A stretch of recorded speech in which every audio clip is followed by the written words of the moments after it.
Everybody, we're back with more Great Ace Attorney Chronicles part whatever. I don't know anymore. I've not paid attention in a while, I'll be honest. Ooh, that's a little slow.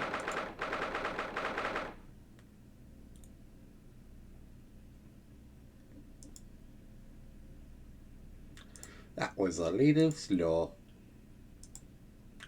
Mr. Natsume, you are going to court. So, this is where we saved. 22nd February, 9:23 a.m., the Old Bailey Defendant's Antechamber. The Old Bailey. Ooh. This place always makes me feel strange. Hold on, my computer's being a little slow. Oh, that's why, I just remembered. I have the wrong stuff to set up. Hold on. And I have control back of my computer.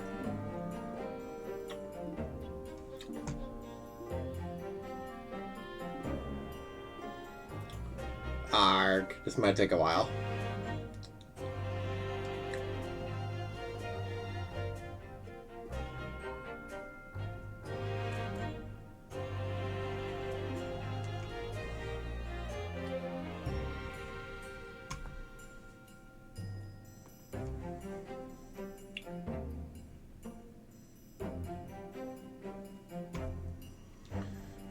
My controller is being weird. And by controller, I mean my mouse. This is a great start to the stream.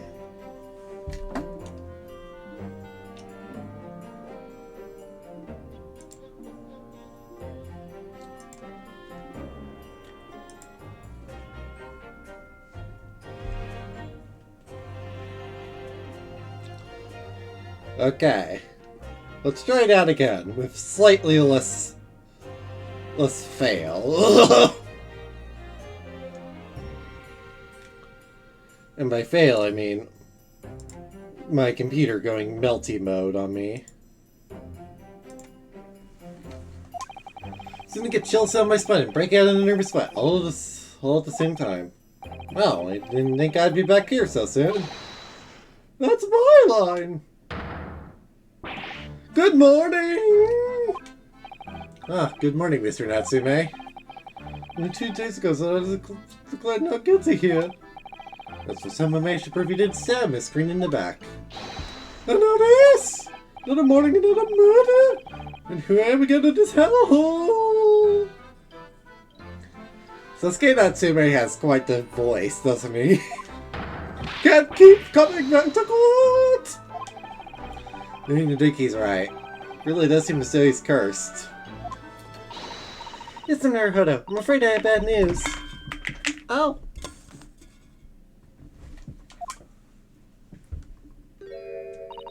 Mr. Natsume, good morning. Yes, morning. So here we are again. Yes, again.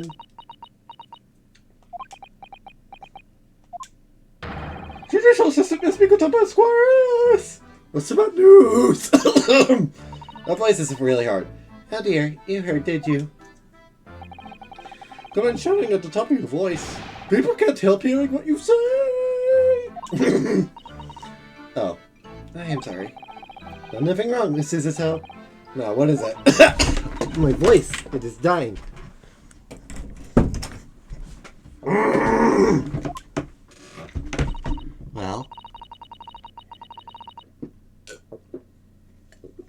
Well, it seems the prosecution in today's trial.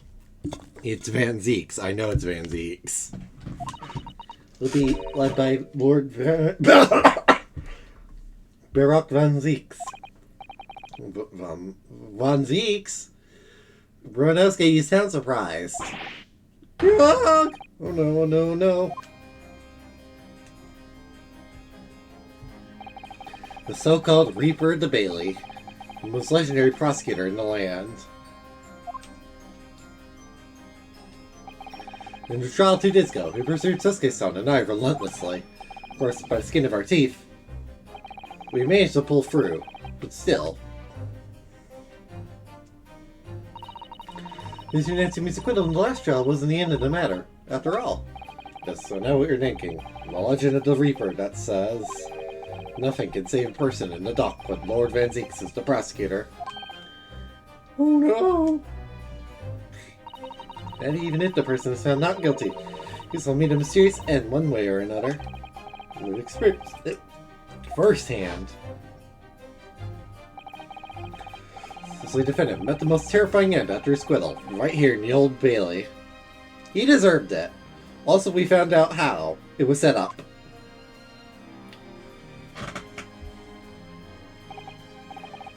Oh, don't have to put up with those ice-cold eyes! Boring into my soul again! Because my evil spirit turned out a Reaper! Path, Butterfly Pearls, Potency! Why are you charging a Kamehameha? Well, potentially. At least you appear to have hope, Mr. Natsume. Look at Mr. Naruto Esquire! Ah, yes? I mean, Naruto hasn't lost the case yet, has he? I'm innocent! You have to believe me!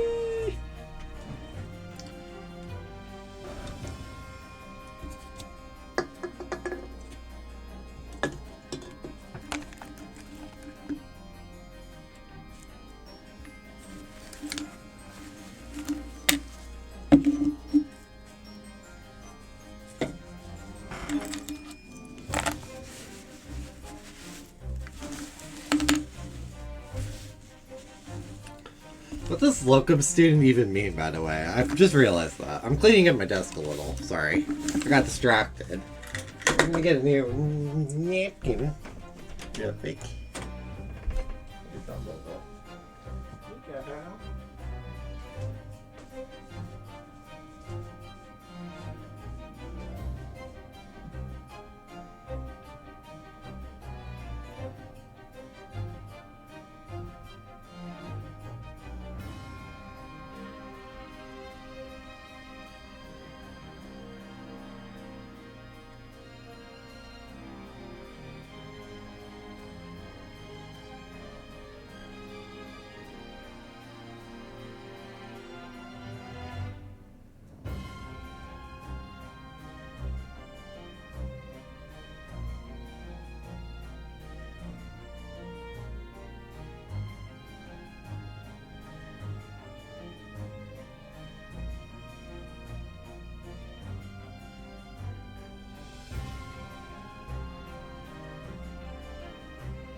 There we go.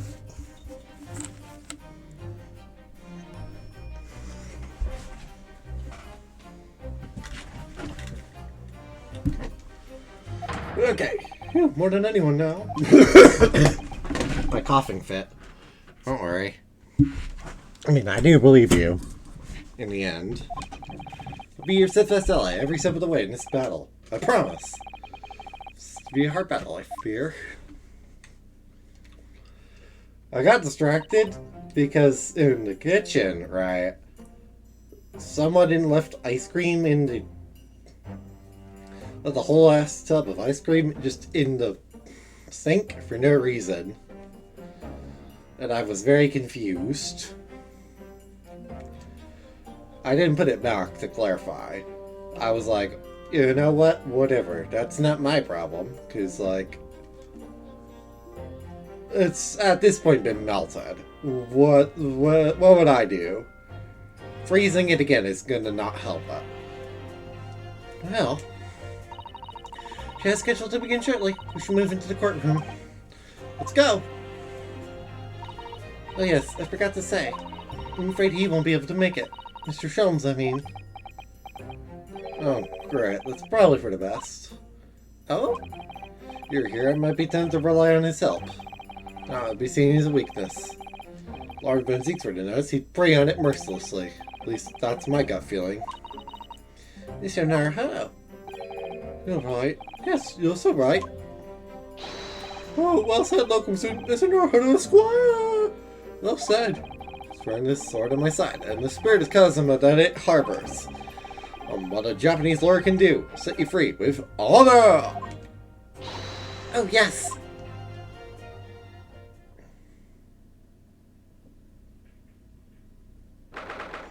2nd February, 9:40 a.m. The Old Bailey courtroom. Not even at 10 sharp. Yeesh. Okay, actually, I'm gonna get rid of these cans and then we'll start the court case proper. Mika, good dog.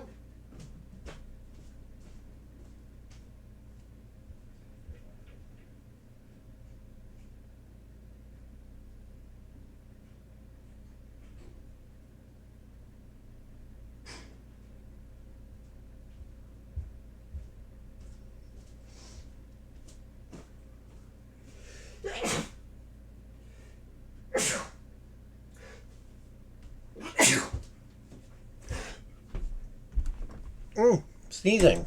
I've had a cold for a while, chat. Alright, let's get this court case underway. In the name of Her Majesty the Queen, I hereby declare this court to be in session. Now call upon the counsels for the prosecution and defense to declare their willingness to proceed. Hello, Van Zeeks. The prosecution is ready. Is that the Van Zeeks voice? It's close enough. The defense is ready, my lord. Readiness for the trial of my learned Nipponese friend is not what the defense needs. What you need is readiness for your inevitable defeat. It's not just my imagination, it's really there. Lord Van Zeeks, such an animosity towards this Japanese for some reason. We learned in case 5 last time that he has something that he was betrayed by a Japanese. Some time ago now that he first became known as the Reaver de Bailey, I believe. 2 years, he hasn't appeared in court at all. Now he's back in the courtroom. For some reason. And when I'm defending Reaper, with his curious disdain for us Japanese, the prosecutor shredded a mystery.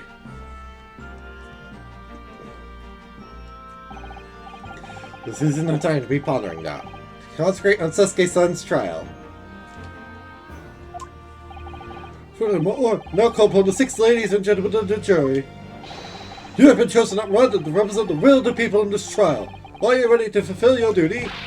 Absolutely! I have a feeling this Lockham was an innocent before. You again? Why are we seeing so many people, right? Normal people, so many people we recognize in the jury? I must say that I feel especially ruthless on days when my hat refuses to sit right. You again? Oh, well, I rather like how you're wearing your hat. I think the ruthless look is very fetching, actually. I need to be somewhere at 10 o'clock. I have a very important meeting. Let's make this quick.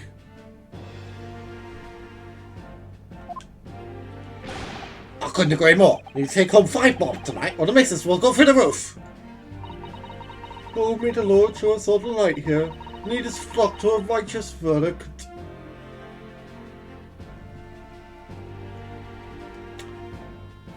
Okay, so the old man just seems to change what he's doing literally every time. Last time he could hear. Time before that he was a surgeon. Now he's just a priest, I think. Jury system is so very different to our own, isn't it? It's quite extraordinary to think that the power of judgment is in the hands of 6 members of the public. Judge can only pass sentence when all jurors are in agreement about the defendant's guilt. This is in London. Chosen at random. Or at least, that's the idea. Recognize all of them. Except for the new lady. We'll draw attention to the fact the accused is on trial here but 2 days ago. Accordingly, where possible, the same jurors have been asked to return for duty today. Very well, let's commence the trial. Interesting. So why wasn't I guess Mr. or Mrs. Garrett, because Mr. Garrett is a witness, and Mrs. Garrett is... Where is Mrs. Garrett, actually? Wolf Van Zeeks, your opening statement, please. Ladies and gentlemen of the jury, it's not the intent of the prosecution to cast doubt over your past decision. However, the innocent verdict afforded to this eccentric nominees before has had dire consequences. The accused repent for his wrongdoing in that affair. Far from it. Instead, he is suspected to perpetrate a most blood-curdling crime. The attempted murder of his neighboring lodger, an innocent Englishman. In the circumstances of the crime, the prosecution calls for its witness to the stand. Cape! Responsible for investigating the scene, and the accused himself.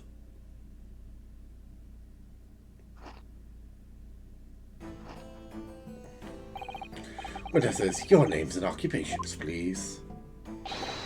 Yes, sir! Tobias Gregson, Detective Inspector at Scotland Yard's Homicide Division. Ah! Sasuke Natsume from the Empire of Japan. Government ordered me to come here as a student to study your language and culture. Mr. Natsume. Yes, my lord, sir!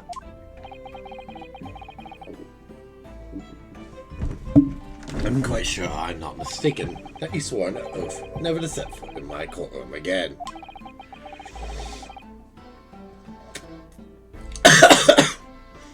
I remember this as it were yesterday. The day before, in fact, my lord, but close enough. Believe me, this is the last place I want to be. So let's hear it from you first. Explain the case for the court. Right you are, sir! Regarding at the Garrett household, where the defendant has lodgings. On the ground floor room with the victim, Mr. William Shamspeare. You had already made the visit of the victim on the night in question.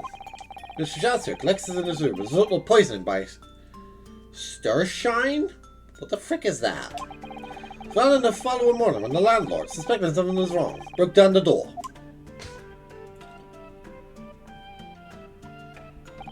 This means, I presume, that the door to the victim's room was locked at the time of the incident? Correct, my lord. It was locked from the inside, making entry or exit from the room impossible. Although the victim, Mr. Shamspeare, lives to tell tale, very nearly didn't. The man was halfway to heaven when we first found him.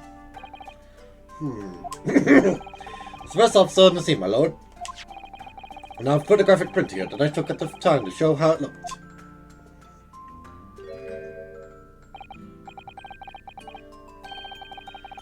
Yes, a chilling scene indeed. Hey, what's that on the back of his neck?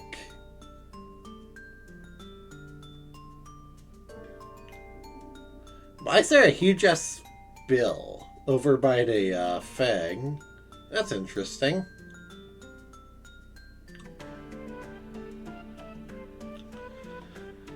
Your man looks very much deceased. That's right. Everyone present believed that's exactly what it was. Very well, shall accept this photographic print as evidence for the court. Gimme. Yoink. Well, Mr. Natsume.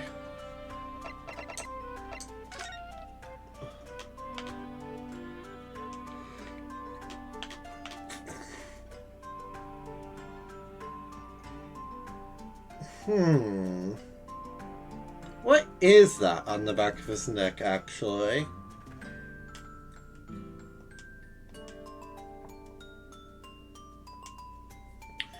Even with the magnifying glass, I really can't tell.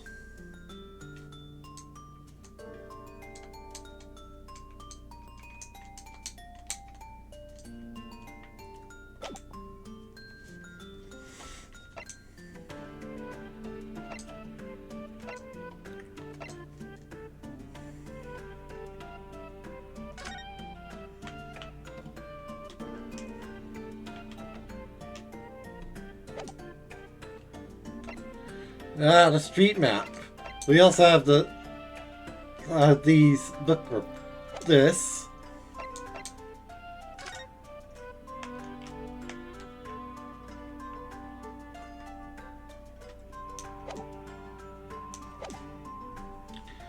Mr. Natsume. Oh, yes. Mr. Bennett, do you have anything to say at this juncture? They're haunted. Haunted by evil spirits. Good gracious, what's haunted? My lodgings! There's been a whole series of strange happenings at my lodgings. Before me died in mysterious circumstances. No one was stabbed by no one in the street outside. No one was poisoned. And me! What about me? They killed countless times. Killed, Mr. Natsume? How? Fifth night happened. I returned to Mr. Shamsu's room. With my gas stove and climbed into bed, but before long, the stove went out. Somebody tried to kill me! You must always extinguish all fires before retiring for the night, Mr. Natsume. So cold! My nose would freeze! The point is, I didn't poison my neighbor. Why am I being accused of this? Is my existence so cursed? Thank you, witnesses. I believe I have a reasonably clear picture of events. If I could raise one more point, my lord. One more. Conclusive point. Conclusive? Go on. Fortunately, the victim, Mr. Shamsu, has regained consciousness after his ordeal. It's named a true culprit. The poison consumed by the victim was administered in a cup of tea that he drank on that night in question. Tea, my lord, that was brought to the victim's room by the accused. The accused? Good grief! Order! Order! Yes, that's the crux of this whole case. Son is innocent, and why? Why has the victim accused him? Well, Mr. Natsume, what have you to say to this accusation? Good evening. Yes, I did take some freshly brewed tea with me when I visited Mr. Shamsu's room as a gift. Water pump outside always freezes at night, so I brought bottled water especially to make it. And this is the result. Never will I touch tea again. Never! It's frozen, you say. That's not information we've heard before. That will do, thank you. Now, according to our laws, the defense must have the opportunity to cross-examine witnesses at least once, or call upon his witnesses now for a formal testimony. I assume the prosecution has no objection? None whatsoever, my lord. Thank you. Your first mistake, Van Zeeks, of the evening. Well, then you will give your account of the events on the night in question to the court now. Yes, my lord. Bum bum. Testimony. It was around 9 o'clock that evening when I visited my neighbor, and I took some tea with me as a gift. We had a heated literary debate over a nice hot drink, which I went back to my room at around 11. Oh, my tea was completely harmless. He could have locked the door behind me otherwise, could he? Surgery takes some time to have an effect on the body. People don't kneel over immediately after taking it. The victim would have been perfectly able to lock the door after his guest left. The argument just sounds. Yes, I see. Seems relatively straightforward. Excuse me, but it does raise one rather crucial point, I think. Mr. Natsume claims the tea to have been harmless. Presumably, though, teacups have been examined for traces of the poison, haven't they? Well, why didn't I think of that? Well, as it happens, no. We haven't been able to. Did I hear you correctly, Inspector? Scotland Yard has failed to examine the suspect's substance. How could you have overlooked something so important? Is that the first thing you should have done? My learned Ibonese friend is falsely incensed. Inspector said Scotland Yard was unable to examine the tea, or that it was overlooked. That's because we fucking stole it. Unable? Why? Roanoske, we stole it! Well, enough. There was none left. Not a drop. Someone must have been very thirsty indeed. Of course, scientific techniques, it's not possible to test for poison under such circumstances. Need a drop, but that's one drop that actually has to exist, funnily enough. Lack of examination notwithstanding, it appears nothing other than the teeth as the victim slipped on the night in question. I see, thank you. That is clear. Cast your eyes over the jury, my learned friend. What? See it in their faces, I'm sure. The recognition of the accused's guilt. The client's fate is sealed. In the mere moments from now, you will lose, and your compatriot will be damned for all eternity. Right, I can feel 6 of the jurors looking daggers at me. I can't let them beat me down. I won't. So for the defense, proceed with your cross-examination. Yes, my lord. Alright. There is nothing to really present in this cross-examine, so I have to press everything, I think, like usual. Hold it! Were you and your neighbor good friends then? No! We weren't friends? Not at all! Not at all! Ever! Ever! Simple no would have sufficed.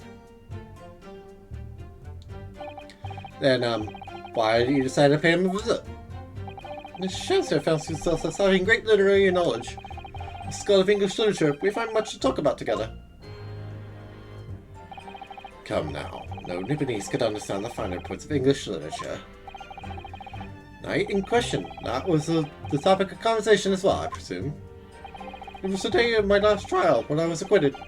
Just right back at my lodgings, and I ran into Mr. Shumsby outside the street. It was around 6 o'clock. We exchanged 1 or 2 pleasantries. It soon turned into a heated discussion. He was on his way out on the time, though, so I passed the visitor's room that evening at 9 to continue our debate. But did I have ill intentions? No! Not one! Not two! Not any! Not at all! Never! Ever! Simple no would have sufficed, I feel. Then tell the court what did happen when you visited the victim's room.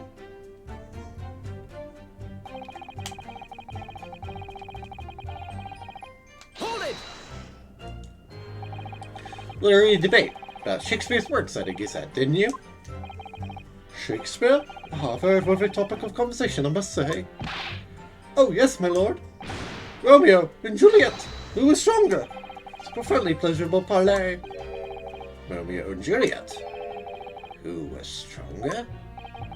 Now I'm gonna regret asking this, but how did the debate go? Well, we both agreed that we would reach a conclusion more quickly with reenactment. We battled it out, in a Greco-Roman style, actually. What?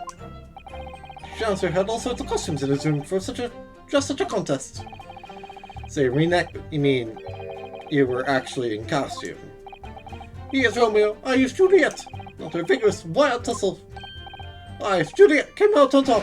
A victory I'll cherish forever! I do not imagine the terrible scene in the carnage. Remains that it was you who prepared the tea and took it to the victim, correct? I boiled the water in my room and made a pot to take with me. That he was too poor to have tea himself, you see. It's true, there was no sign of any tea leaves in the man's room. I wanted to do something nice, to be friendly. So why is everyone looking at me with such suspicion? My tea was harmless, of course it was. Do you have any basis for that statement, witness?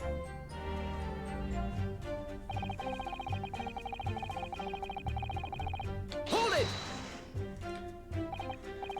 There wasn't another drop of tea left in the victim's room anywhere, was there? That's correct. And one would think the fellow had never had a pot of tea before. Must have licked it dry. It's a pity, because no one drop is all we would need to analyze it for poison.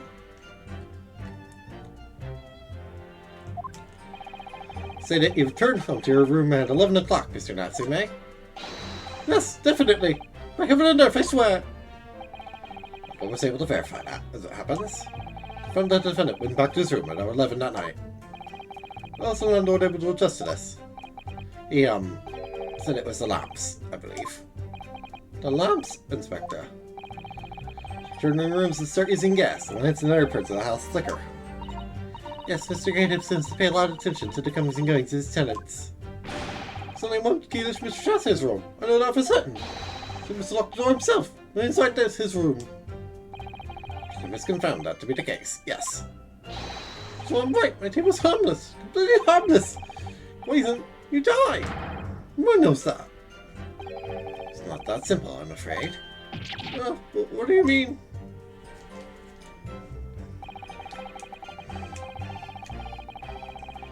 Hold it! How long does it take for symptoms to appear then? According to the coroner I was speaking to at the yard, about 30 minutes after the poison is consumed. Then we get substance fine convulsions, cramping and sickness, and eventually dies from asphyxiation. 30-minute interval between when the poison is ingested and the onset symptoms. There'll be a lot of different types of poison in the world, that's for sure. Oh dear, death by poisoning again. That's why it's so awful. 30 minutes is a long time. Long enough for the victim to have locked the door behind the accused after he left. Not that. It's for the great Suske-san's alibi. Medical report from the doctor who examined the victim here, my lord. Spells out really. The accused is the only person who could have done it. Very well. The court will add this report to the court record as evidence. Yoink. Oh yes, I see it here. Delayed onset of symptoms. That's mine now. 31.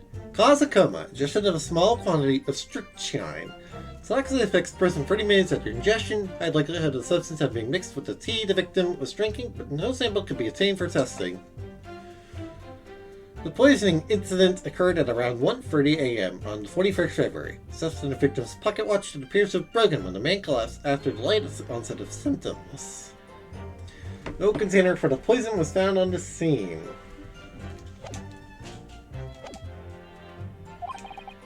Great.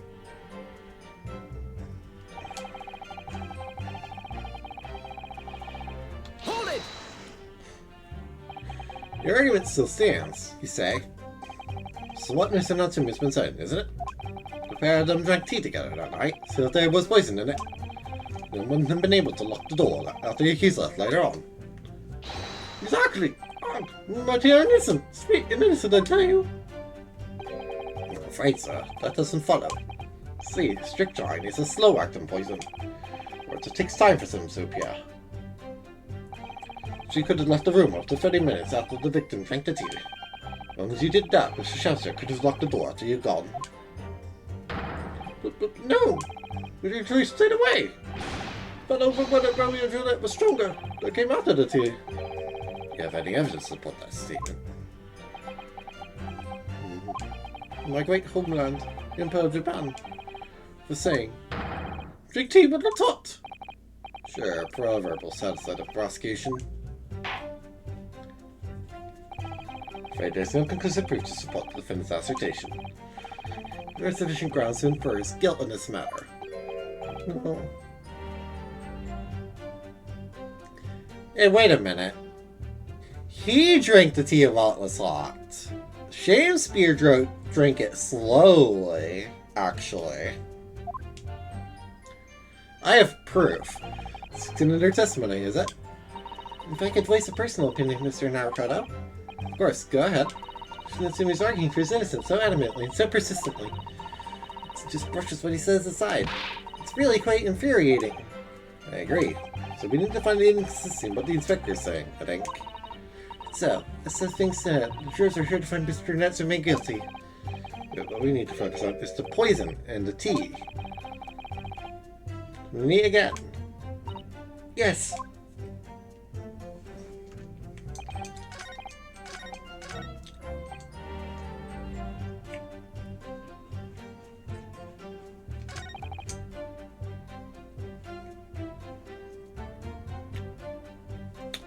Okay, there are two statements of Gregson.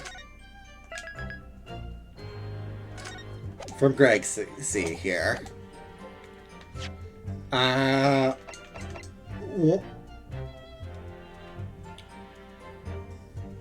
Objection! One of these. Damn it. One of them is where I can present the stupid teacup.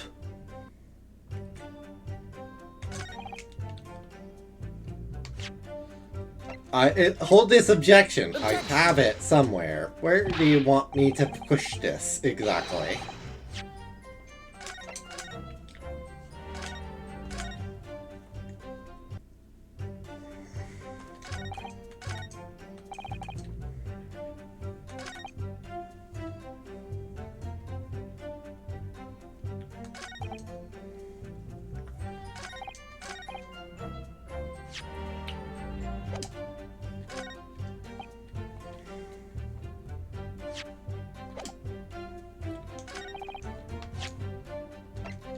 Let me think, actually.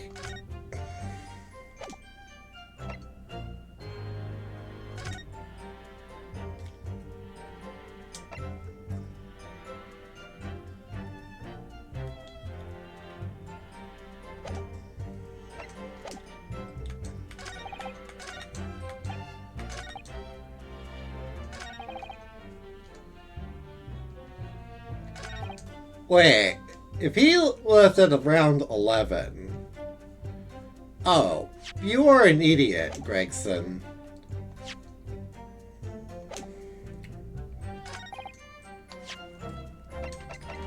You really didn't read your own medical report?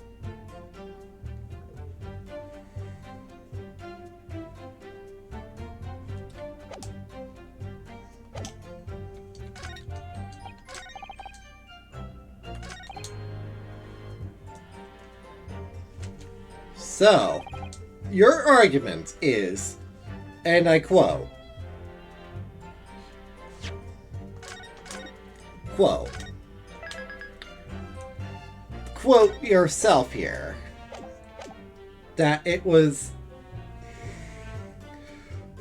could have only been Sasuke-san because of that, except for the fact your own damn medical reports that you gave me shows me that it occurred at around 1:30 a.m. Okay. Got it.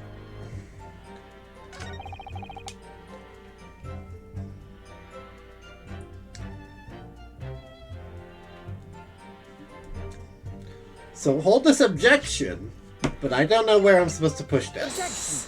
Oh, right here. Fantastic. The argument still stands, you say. I think not, Inspector. Come again? I think you'll find that you've overlooked a very significant chronological inconsistency here. A chrono what? What are you on about? According to this report, the victim must have consumed the poison at around 1:30 in the morning. And yet, defendant Mr. Natsume left the victim's room at 11. Ah!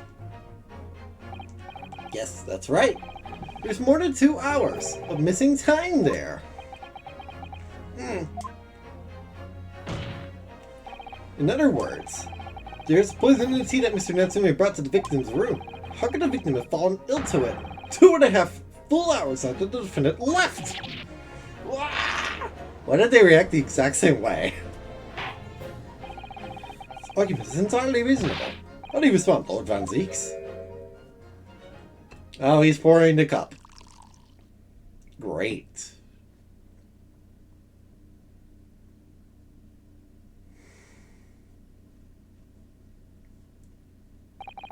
Pray forget the discourtesy my mind has wandered. I was considering what cuisine would best complement the contents of my hallowed chalice this luncheon. How could it have happened, you ask? Shatter? I do hate to shatter illusions, but my Japanese friend appears to be chasing a phantom idea. Oh, great! A phantom? So hard to imagine the victim drank tea after the accused had left. For example, at the time stated in the medical report. Yes, at around 1:30. Objection! The drank with his neighbor. In Japan, there's a well-known saying, drink people a tot. Objection! And in my country, there's an even more apt saying, There is nothing more refreshing than cold tea. The point is that there was such a long gap. This explains how the victim came to be poisoned. Other possibilities. So what are possibilities, Council? Well, for example, we could have had another visitor. Another visitor? That's a very bold assertion, my learned friend. Someone who has nothing to substantiate it. Or the victim could have taken the poison of his own violation. Just as may have been a suicide, Council. Objection! Mr. Shepster has categorically denied suicide. It can and must be discounted. But he could be lying. You're an idiot. Even Van Zeeks is very unimpressed. He's slowly doing the unimpressed pose. Something wrong, Lord Van Zeeks? Just listening to the sound of carriage putting up outside the courtroom. Pray, forgive the discourtesy. Carriage? What carriage? It would seem that the key player in this case has just arrived. Hold it! Who has arrived? Exactly. Out! Out! Brave candle! Likes but a walking shadow! Oh, great. A poor player that struts and frets his hour upon the stage and is heard no more. I had to deal with this clown. It is a tale told by an idiot, full of sound and fury, signifying nothing.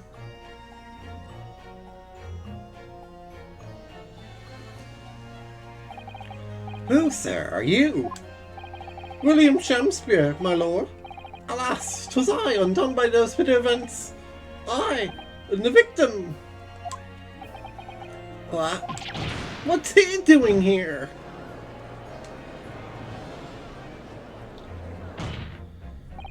The prosecution seeks to call this gentleman to the stand.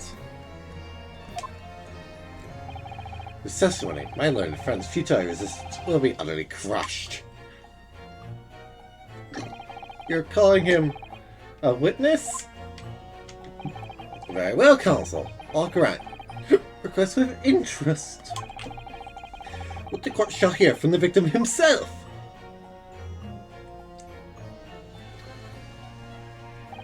Happy am I, Shakespeare, to relate beguiles thee with my tale of woe, my lord. But it's my own tale to tell. My own tale of worse woe. Regard the court with the tale of my perfect innocence in perfect English. That will do, Mr. Natsume. The court now hear from the victim. Great! I have to deal with this absolute clown. And, alright. So that's Mr. Shakespeare. Who's that other man beside him? Yes, I feel sure that we've caught a glimpse of that man before. He names and occupations for the court, please, witnesses. A virtue of words so sweet they do set the breeze. An inventor of ideas so profound they compose the earth. The unrivaled poet, the unmatched scribe, William Shakespeare. What a great bard to be recalled to life anew. Lo, what a magnificent man. Good fellows, I am he who published such a miracle, William Shakespeare. Oh, let me meet a man. Adron B. Meterman. I work for the Atman and Gas Company, East End Bright office. I remember now. It's yesterday on Briar Road. Yes, she's right, it's him. Oh, what's this? What's that man doing over there? Looks like he's trying to see if the Sasuke sent drugs. Nothing wrong, Mr. Naruto. Excuse me, can we have a word? Ah!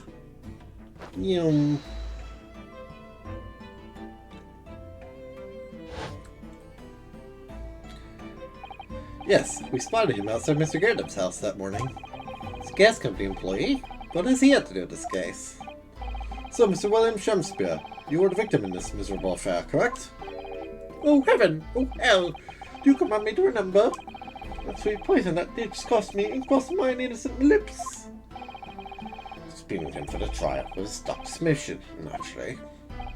Hearing this husband, he agreed will remove any room for doubt in the jurors' minds, I'm sure. Behold, you only have to recognize my name to see me, Mr. South, an angel indeed. Great. The son be of noble of mind, sweet of nature, and verily, honest of heart. All is heavenly angels be. Because there isn't a lost contrary meaning in your name. No, not at all.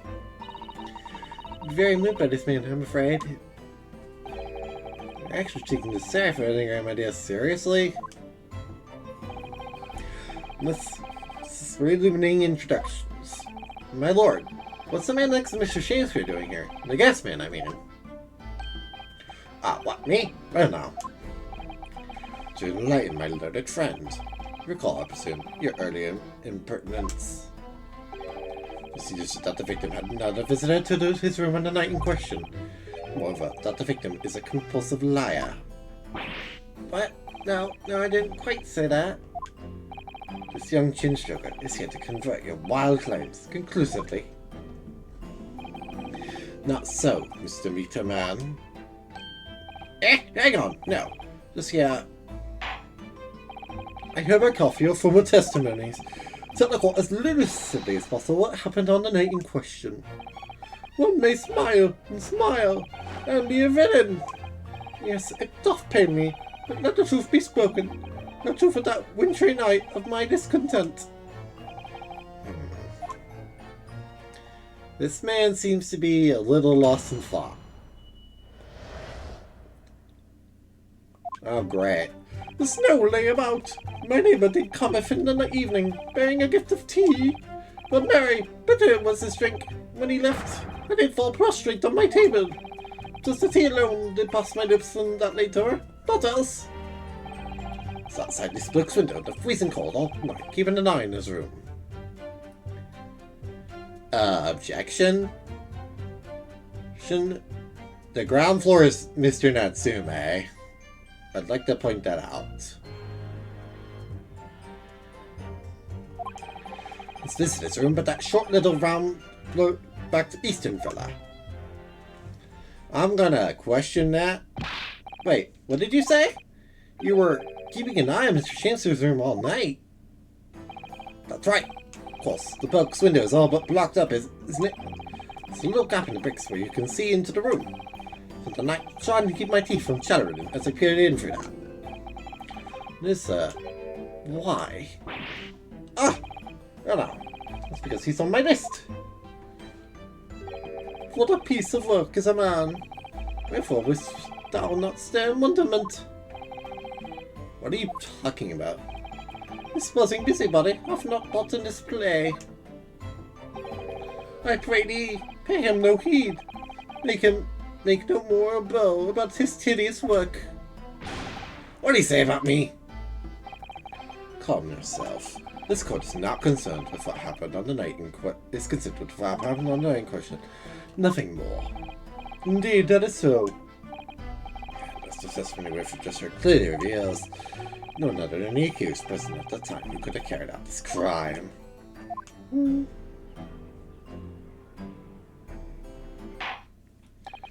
Well, I believe this may be the final testimony of the trial. Now, counsel, should we proceed with the cross-examination? Yes, my lord.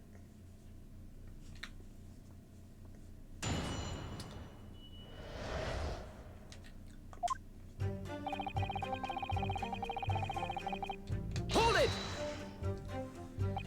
To be clear, by neighbor, you are referring to the defendant, Mr. Natsume?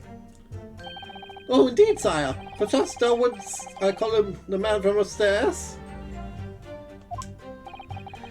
Time to the mustachioed Japanese visit you in your room. He was promised for an hour and 9. No, did he come to tender a gift of fragrant tea? Shown in accordance with the defendant's own testimony, yes. And there are brilliant and literary debate as this story hath not seen before. Presume he means a discussion about who is the stronger, Romeo or Juliet. I, Shakespeare, did play the part of young Romeo. So my neighbour played the fair Juliet.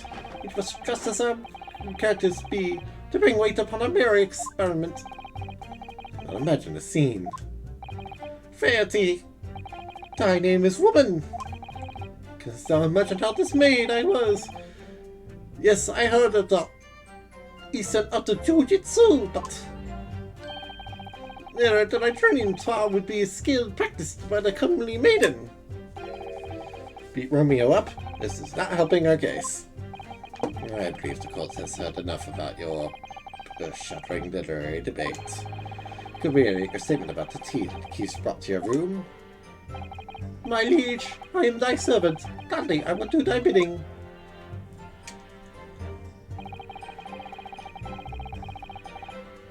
Hold it! Stop me there. Left your room at 11 o'clock.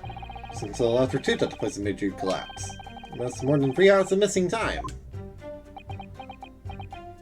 What the hell are you doing?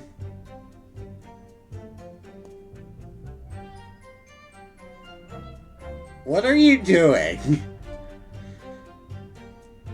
Shakespeare? Shakespeare, what are you doing? I'd really put the poison in your tea. That 3-hour window of time is something you're gonna have to explain. Gladly, it's an easy task. What? I drank the tea not while my guest did sorry, but after you took leave of me. Faith, 'twas stone cold, but 1 hour post midnight. Verily, when my lips parched. Objection! That doesn't sound normal. Nay, 'tis quite ordinary, sire. After all, thou wouldst recall our fiery debate. In such argument, there'd be no time for fiery tea. And Juliet again. Stronger.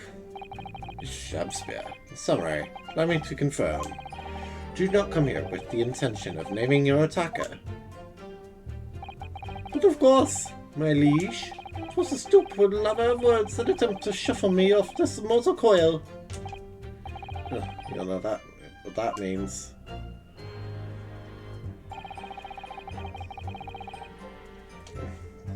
Hold it! So, you didn't have any kind of evening meal? Dinner? Supper? Oh, fire! Unluckily, fire and gluttony! To eat fried steadies, but a waste of time! Sorry? Would that my belly were full? No more than the sun doth rise! You are quite the character. Well, most work eating habits, I must say. During days off I fill my mouth of blood study at the great bard playwright. Insist that there doth not in my chamber be than the costumes of mine art. That would appear to be the case. The robe was found starved to death in your room. I think of it, it's not just food that was conspicuously missing from that room, is it? I don't recall seeing a single player scripture anywhere. For I have devoured them all. You've eaten them? Every word within my skull. Didst thou imagine otherwise? Right, that wasn't misleading at all. Now could you turn around, do you think? Which brings us to the conclusion. That will really make poison confess the victim's lips. Isn't it tea?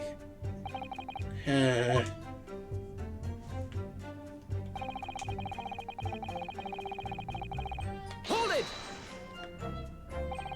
The windows of that house have all been filled in. Historical artifact and non-defense window tax. Yeah, you're right now. Break the pour. I'll break the pour, like. As it happens, there's a little pot of the brickwork at the bottom corner that's been opened up. I was looking in for that gap. Yes, there were a few bricks loose, weren't there? Some strange reason, a couple bars of soap lined up on the ledge outside as well. I've gone around poking my chin in other people's business, especially on freezing cold nights. It was my oath, so what I'll keep doing. So I'm spreading my body.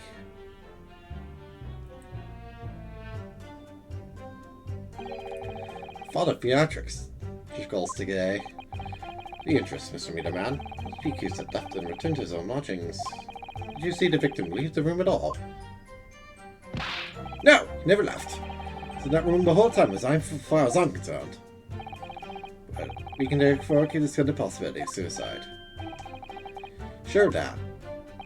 Police carried out a thorough investigation of the scene and found no receptacle for the poison. No, the victim didn't leave his room, and Henson disposed of the poison's container himself. It's clear that this was no attempted suicide. Only the culprit could have removed the receptacle. Ah, yes. Do should they explain, Counsel? Thank you. There is a whole ass goddamn bottle in that room. You're an idiot. Well, it was. Can't argue with that logic.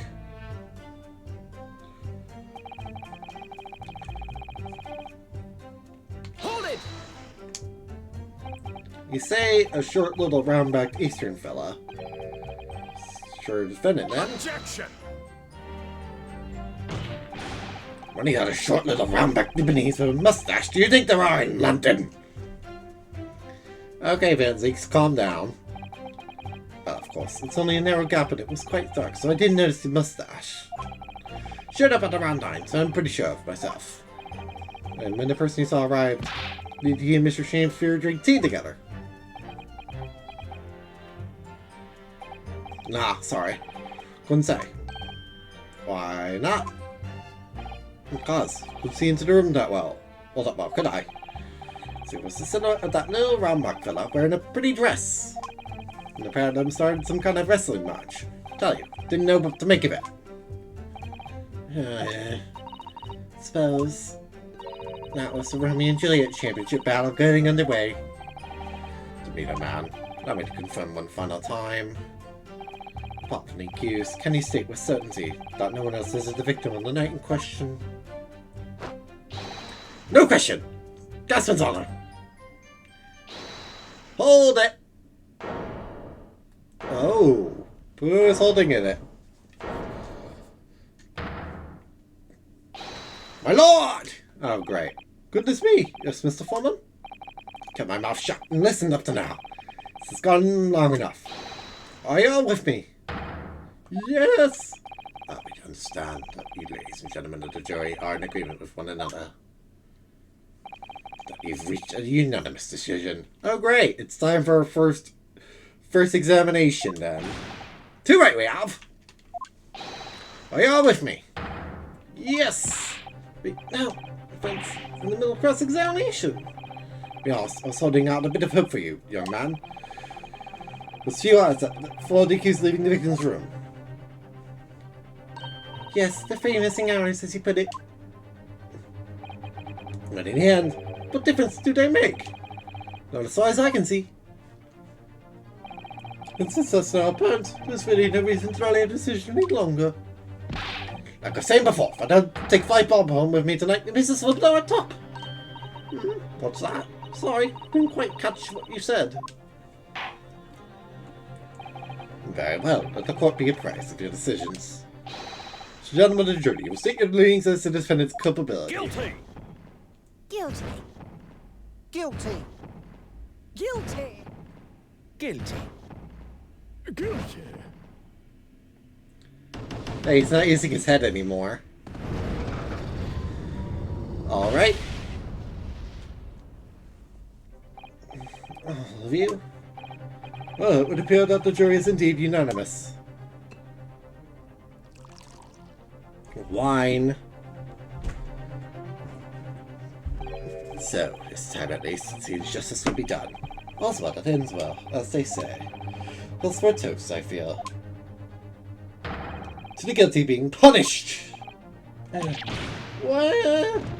Ranaske, you know you have. Get up, Mr. Naruto, please! The trial's not over yet. What do you mean, Miss Isata? What about the information I found in this Encyclopedia of British Law I have? The right that belongs to the defense in these situations. Remember? A summation examination. Yes, that's right. We don't have a jury in Japanese courts, of course. We're here in British Court of Law. We can reverse the decision of the majority of the jurors. Force the trial to continue. Trial can't end now. Whatever it takes, I just can't let that happen. Defense moves to invoke its right to summation examination, my lord. not surprised at my learned Japanese friend's inability to admit defeat. To claim disability to some archaic rule you barely comprehend instead of accepting the truth. No other defense counselor in recent times has exercised the right to a summation examination. No doubt once the jury's mind is set, it cannot be altered. Nevertheless, right remains, it must be upheld. Defense counsel's request is granted. We'll proceed with summation examination, as outlined in the Encyclopedia of British Law. Thank you, my lord. You feel prepared, Mr. Pullman. Believe me, my lord. You know all about this young lad's tenacity. Ready for it. Very well. In that case, ladies and gentlemen of the jury, I call upon each of you to state the grounds upon which you find the defendant guilty of the crime for which he stands accused. So, jury's contentions. Judicial findings. Maybe not we well enough, but he's a nobleman. Straight up. No reason to doubt the man. Well, I do declare the good gentleman has no reason to lie. In fact, I think he's a rather splendid. Let's look at the accused by comparison. He's Japanese, stoops all the while, has a mustache. Very fishy. No one is just a gangling actor as a fraudsman. For now, at least. I really don't care, Mike. Just need to straw down quickly. We're also missing time. It's nothing when you reach my age, you know. Nothing at all. Alright, I knew it. Every single one of them seems completely convinced that all the jurors have come to the conclusion that Mr. Shamspeare is a fine, upstanding, and honest citizen. We've all been bewitched by his strange theatrical movements. Sadly, nothing Mr. Natsume's ears registered at all. Well, here goes. Let's not forget. I pleaded with the jury on Siska-san's behalf before, and it worked. So you never know. Before we begin, let me to remind you, how exactly a submission examination works, Mr. Naruhodo. Oh. Well, you're still very new to British law, after all. True, I suppose. Siska-san's fate is entirely in my hands now, too. I might have forgotten some crucial detail. Perhaps I should hear Siska-san now. Wonder, should I let her talk me through it again, or not bother? Nah, I know what I'm doing. Thank you for the kind offer, Mrs. Zato.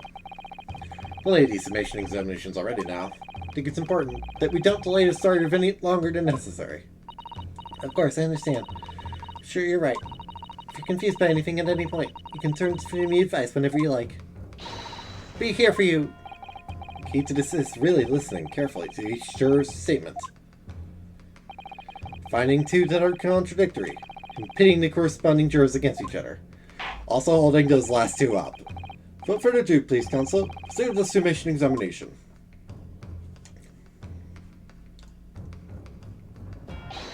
Yes, my lord.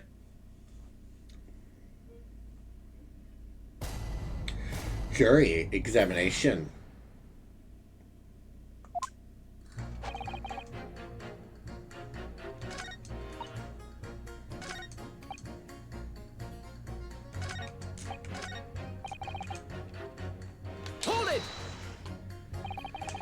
Talking about needing to take home some money.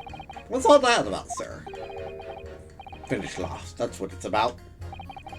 What's that? Talk about that derby at Hyde Park, aren't I? It's the Queen's Cup last night, wasn't it? Derby? So dick, sir, that was the thing. Couldn't lose. Took my secret savings, like. But then the Opus old man went and did the unthinkable. Oh, that stupid finish last! Oh dear, I think it's clear what happened, isn't it? The day the Mrs. Caesar sailors were tripped on the bumble. So come on, the business line now. Just give it up. No, that's not gonna happen.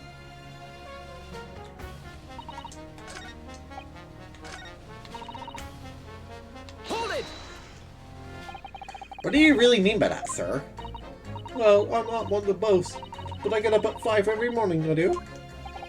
At 5? You're a really early riser then, aren't you? What's that now? I said you're an early riser. Well, I wouldn't say that.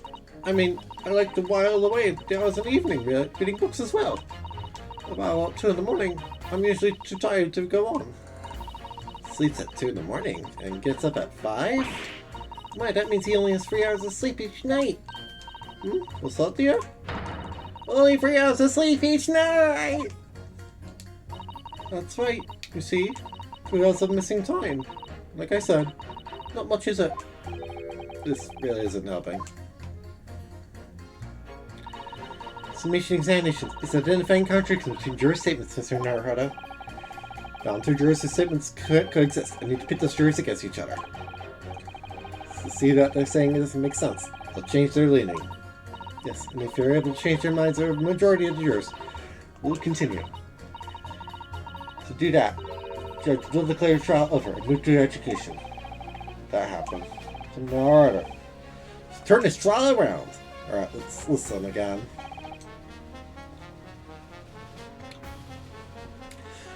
Like, they may not be well off. Do.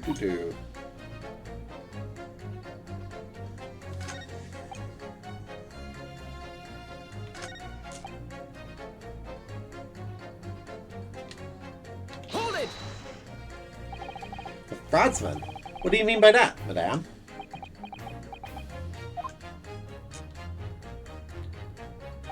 It really is the most tiresome problem for the company. Most irritating. We can absolutely certain that the customer is stealing from us without hard evidence. We can even threaten to take action for fear of being sued. I'm sorry, you've lost me a little there. Who are you? I'm the wife of Augustus Almond, owner of the Almond Gas Company. Isn't that a little convenient? Good gracious, Almond Gas, you say? Gas is the future of energy in this country and around the globe, but proper handling is essential. As I'm sure an employee from the Eastern Branch office will be the first to agree. Absolutely, Lady Quimby. Gonna be used properly. Gas is the best in the world, of course.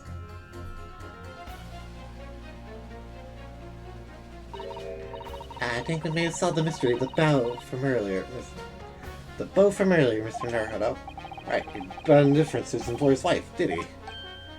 Ah, so would I be right in assuming the reason Mr. Meatyman was watching what Mr. Chancellor was up to in this room? Right, that's there's no end to the lengths the population of Easton will go to in order to steal our gas. No tricks when the company identifies somebody's possible fraudsman. Workers watch the suspect day and night. We're very thorough in our investigations. So you mean Mr. Chancellor is... I wouldn't come out and say it in public. You can send this with a grubby little gas thief. You've noticed the public gallery in here, have you? The Iver man have not heard. The other man have not seen. Faith, what is down me thy words? Why to let them penetrate the skin? The sounds not hear thy insults, but the cries of angels in song.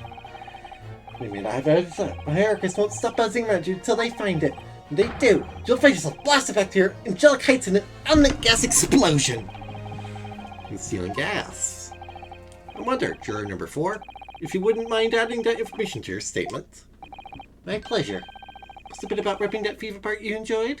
A little before the part about object violence, if it's not too much trouble. Yes, of course. Be it, this could shift the balance. Thank you.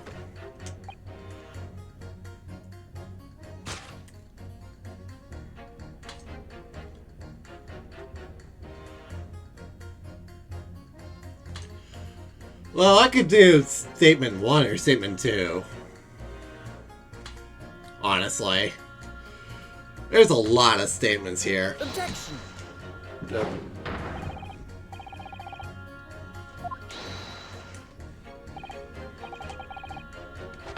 Subject.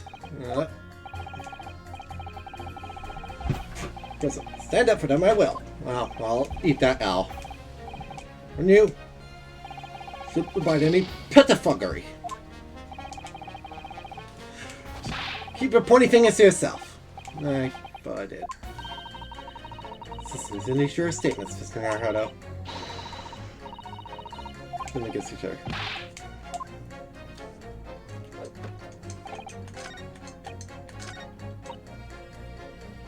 Hold it! I believe the man to be trustworthy because he's a rather splendid. No, that's not what I said. The point is, the man is the victim here. Where's somebody else alive? Yes, he's rather splendid. So say, yet again. Well, the man stands accused, but he's so suspiciously. It's exhausting to look at him. Afraid, he's not splendid at all. Splendid logic there, madame. Thank you so much.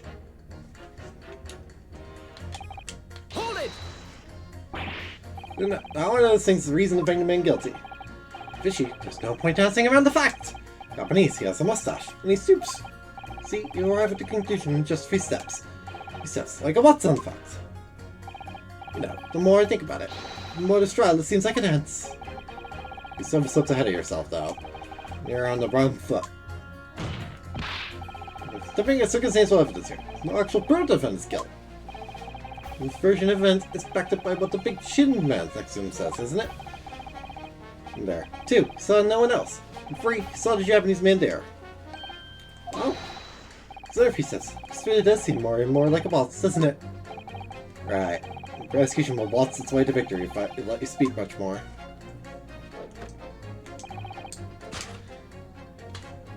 Objection! Alright. Am I really just eating L after fucking L here?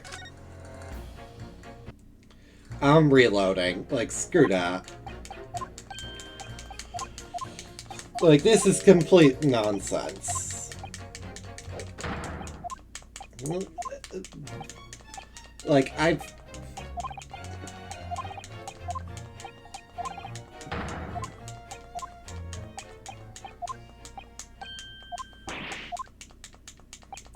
I ate the first L, but like...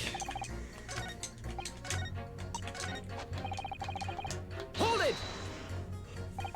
Well, there are plenty of people in London who seem noble but poor. Can some of them also be liars? No doubt about it. Like that shaky client of yours, for example. No, Natsume is no liar. The point is, the only thing that passed the victim's lips that night was the Japanese man's tea. There was an assessment in the account as well. The truth couldn't be any clearer. Yeah, well, it's alarmingly logical. Be frank out. I'm a gentleman. It's a gentleman's values. Seems that the old Shakespearean chum is a rotten lie after all. I'll gladly change my decision about the defendant. Fellow gentlemen on the jury would do the same. Isn't that right? Yes, perhaps. I don't see it happening. Hey, what's that? A really gentle doing here, you know. You'll have to speak up. Look, I really don't care about all this. Just need a straw to be over. Hurry then. I need to hold it. Then. Right, sir? I may hold you to that. Don't forget what you said.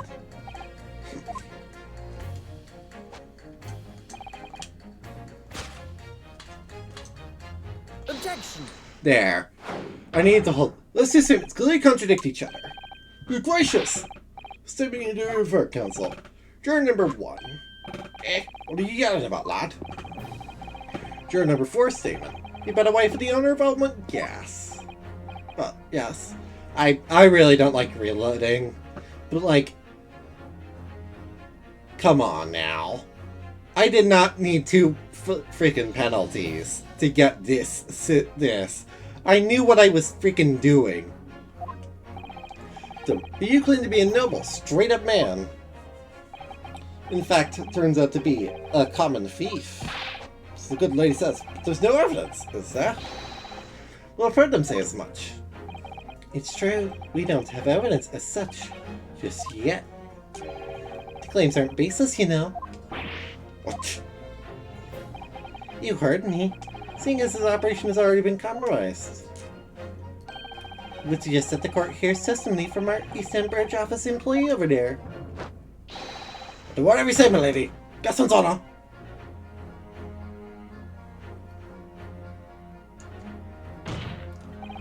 Number 1. So you're a man of your word. If I could show that Mr. Chancer was a liar, you assured me. You would reconsider your decision about the defendant's guilt. Yes, I did say that. Honor, I'll hold to it. Sure, other gentlemen of the jury will. Me? Oh, well, yes. We found out the man's a liar. Perhaps we ought to consider the matter further. Well, if I'm perfectly honest, I haven't heard half of what you've all been saying. To recap a few points, let's hit me down to the ground. Oh no, I'm not having any part of this. Come on, let's just try it done and over with. In that case, I shall change my leaning. So, Mr. William Shakespeare, if that is your real name, we at the jury demand to know exactly what kind of a man you really are. Okay, that took about way too many steps. That was really dumb. That's 4 jurors. 4 for not guilty. Dismissed in our huddle. Victory! What the hell? That's a 1 pit. Order! Order! Well, this is quite extraordinary, I must say. As a result of the submission examination, the reasoning has changed. Only 2 jurors said guilty. Those 4 say not guilty. Therefore declare this court to be in state of disaccord. Order the trial to continue.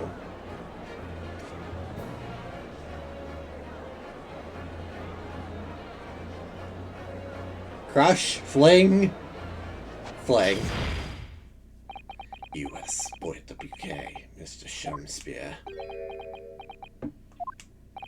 The ladies and gentlemen of the jury now find they are unable to trust you, the victim. But you gods will give us some faults to make us men. So God mend me, I do swear. This gasman speaketh that which concerns him most, not but gas, not but thin air. I it would have bright a while, but it hath no substance, and it doth reek foul. Oi, what did you say? Take it, Mr. Shakespeare, that you deny the allegations of gas thievery. Most utterly, my lord, if thou hast forgot, I am a seraph, an angel, noble of mind, sweet of nature, and verily, honest of heart. Ah, flowery mouth, pompous beanpole, it's because I haven't got the evidence yet. Mr. Shakespeare, if, in fact, you are not noble of mind, sweet of nature, or honest of heart, if you are a liar, then your testimony should have no sway in this courtroom. It's my considered opinion that at the present time, no other possible culprit of this crime has been identified. Everybody court this wise, heavily implicates the defendant. In short, it would not be unreasonable at this stage for me to rule on the case. I know. However, in light of the fact that the jury has expressed concern about the fidelity of this witness, it would be inappropriate for the court to not to pursue the point further. Objection! I assure you, my lord, that would be a waste of the court's time. The gas in this case are unrelated. Juror number 4. Yes? Didn't you say before that although you had no hard evidence to prove this man had been stealing gas, strong grounds for suspecting him? That's right, we do. Don't we, Merker? Absolutely, Lady Quimby. Gasman's honor. Well then, we will hear your testimony now. I really don't like that reload, by the way. That was really bad. I feel like a garbage person for doing that reload. For precisely why you believe the victim, Mr. William Spencer, has been stealing gas. It would be my pleasure. On the Altman gas name, I swear. If I may, my lord. Go ahead, madame. Sparker's testimony may have a significant bearing on the good name of my husband's company. Therefore, I should like to take the stand alongside him in a supervisory role, if you wouldn't mind. Wahoo! Oh yeah, sweet as honey. Yeah. You're an idiot. Very well. As an exception, I shall honor your requests. Thank you, my lord. Wait till the boss gets your there for. Oh, it's gonna sting. You mark my words. So, you will both testify before the court. So, you do that assumption of the Altman Gas Company's fuel. Yes. Is that clear, my good man? Here's Altman Gas, my lady. It's clear as in the world.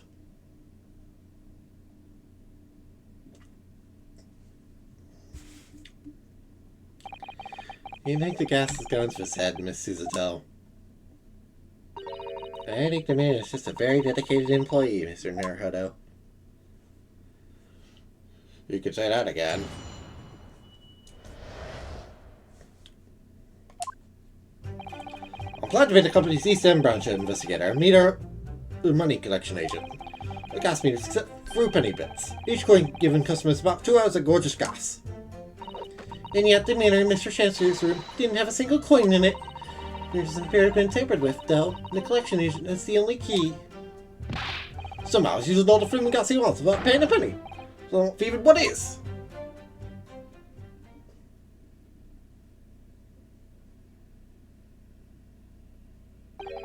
Pray forgive the discourtesy. Be irrelevant to this testimony caused me to turn to my hallowed chalice. Mean by that remark, Lord Van Zeeks? Did the mustachioed Nibonese poison the gangling excuse for an actor, or didn't he? Is all that should concern this court. And yet now we must listen to this abhorrence. Yeet! Clearly what separates a vast British Empire and your Eastern Iron Nation is more than geographical distance. This could be a crucial testimony. Cross-examination must go ahead. Yeet! Do what you will. Lord Van Zeeks appears to be in a violent mood. Yes, he does. Very violent. Intended poisoning, and an incident of gas theft with no supporting evidence. But they would appear completely unrelated at first glance. But I wonder. The truth tends to be buried in the most unusual places. First step in uncovering it. So it's just who and what this man really is. Oh boy.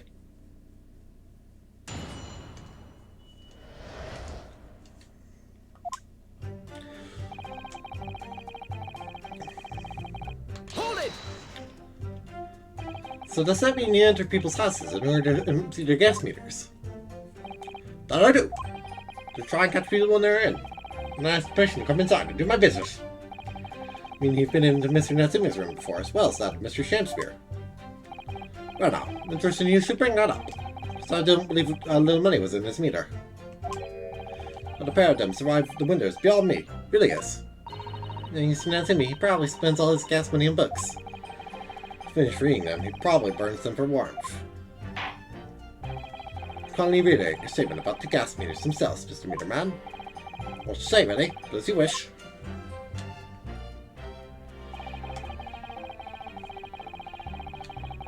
Hold it! So all London knows is that a gas supply are fitted with these gas meters, are they? They're the latest model, highly technology, developed by our company, Almut Gas. Uses our gas will have one of these meters in their property, yes.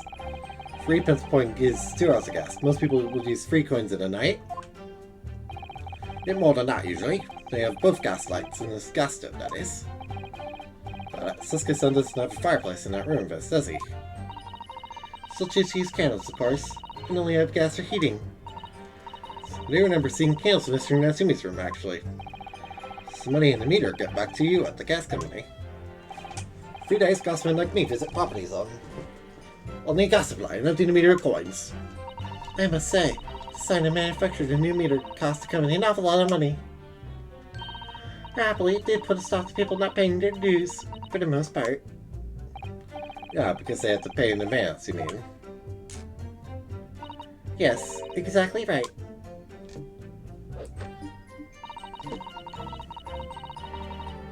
Hold it! Out of interest, how long has this been going on? Weeks and weeks! It's been pitching gas off us for ages! You've examined the meter in Mr. Shumster's room, I take it? Naturally. He took it off the wall and went over it with a fine-tooth comb. Found nothing suspicious at all, I presume. No, I'm afraid we didn't. That's exactly why I demanded a new type of meter to be produced. An indestructible lock. Shakespeare special! That sounds like it would have cost an awful lot of 3-penny pieces. And after all that, the Rascal's meter was still empty. But don't forget the humiliation. The money box and found it bare. You what? I said, you what? Look at his face. This smarmy smile of his. Straight out the wall and took it back to the office. You'll know what? Often. It's being shammed anywhere. Not a single sign. What's happening to my salary as a result? Down by 3 shillings a day, that's what! Threatening situation, in a number of ways. Incidentally, what became of that meter? Nothing became of it. Still got it. Oh. Right here! No wonder they call you Meter Man. I think it would be prudent for the court to sequester this item until the trial is ongoing. Yoink. Definitely. Thank you.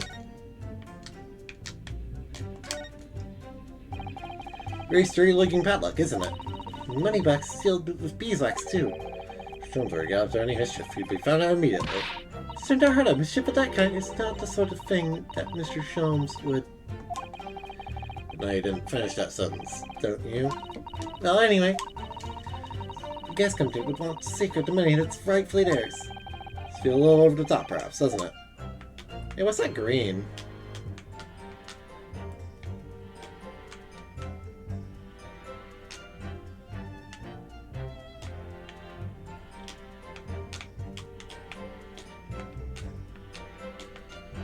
Wow, look at that!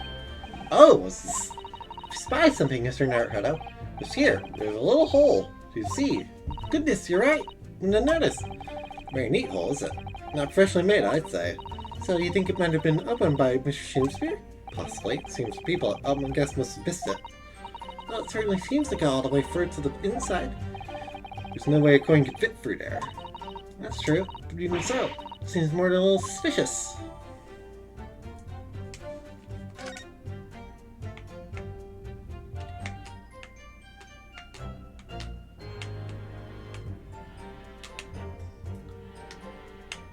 Anything else? Nope. Don't think so. First glance, there doesn't appear to be anything unusual about it. Let's move this along, shall we? Continue with your testimony. I would say it has as much value as the contents of that meter.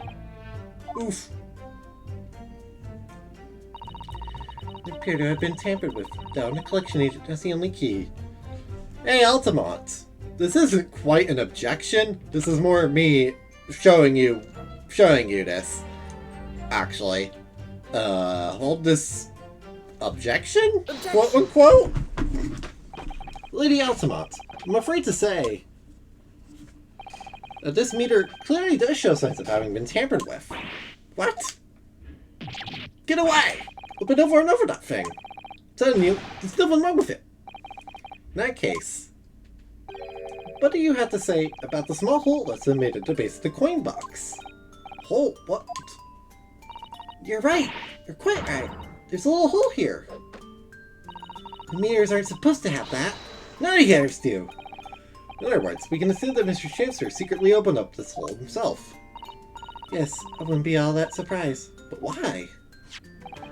Yeah, why? I mean, it's tiny. You couldn't get a farthing through that. Lady Altamont, wonder if you could give the court some more details about your meter design. What sort of details? Well, what I'd specifically like to know is... well, I'd like to know how it differentiates the coins, I suppose. After all, what type of coin... After all, it should know what type of coins you insert, right? How does the meter tell the difference between different coins? What do you mean? Well, for example, if somebody were to put in 1 penny coin, that wouldn't work, presumably, would it? No, of course not. So, well, how does the meter know that the coin it's been fed is a fruit penny bit? Ah, I see what you're getting at now. Meter tells coins apart by their shape and size, which includes their thickness. Fruit penny bit is about 3/4 of an inch in diameter, you see. Other coins just won't fit. Ah, I see. It's clearly been very well thought out. Witness will amend her formal testimony with that information in case it's pertinent. As you wish, my lord.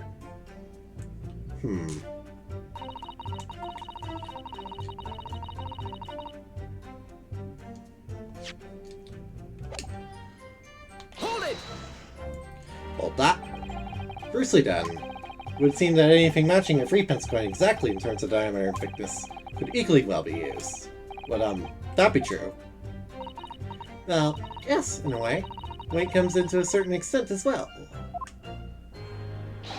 We followed that through in a way. Anyway, find any thick coins inside the coin fronts when they enter the meter. Contract says the customer has to pay 100 times the amount they've diddled as a fine. It's like that discuss and do. Enough of them. Seems like Gascony has thought of everything. Wahoo! Hurrah for gas! Hurrah for cash! Open's all the way! It's quite enough of that. Mummy, I'll make our fruit penny bits. 3/4 of an inch across. You think, Mr. Naruto? This is 2 centimeters measurements. 2 centimeters measurement significant. There's some other aspect of the meter's construction that we should be focusing on. You're right. Guess we should try a different tact here. Where a meter can be dismantled, for example. Let's delve deeper. How can the meter be dismantled? Dismantled? Yes, given that there are no signs of it having been forced. I'm wondering if perhaps, rather than being broken open, it might have been taken apart. Well, yes, that does make some sense. The padlocks are made by first-class locksmith from the finest quality steel. The meter box itself is made from plate steel as well, welded shut to ensure it can't be opened again. I can assure you, it's quite impossible to dismantle it. Oh, yeah! Nothing leaks on that meter. No coins, no gas, no nothing. I see. The witness will amend her formal testimony with that information in case it's pertinent. As you wish, my lord.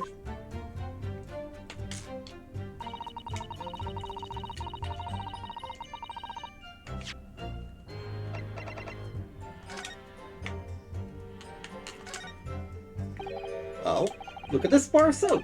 There's a circular depression on this side, about 2 centimeters. Ah, I see how it was done.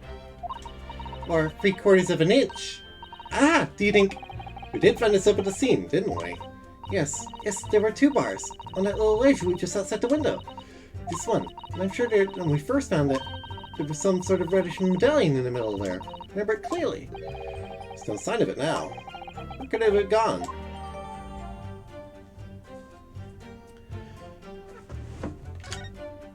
So, hold. Get the question. Has anyone ever tried? Oh yeah, they've tried. But they're all given up before long. After all, if they actually broke the meter, the company wouldn't be able to take legal action. Yes, that makes sense. What do you think, Mr. Naruhodo? Shouldn't you think of it? Perhaps there's some other aspect of the meter's construction that we should be focusing on. You're right. So we should try a different tact here. Alright, let's switch the testimony. Because that matters. Because I have the item I need.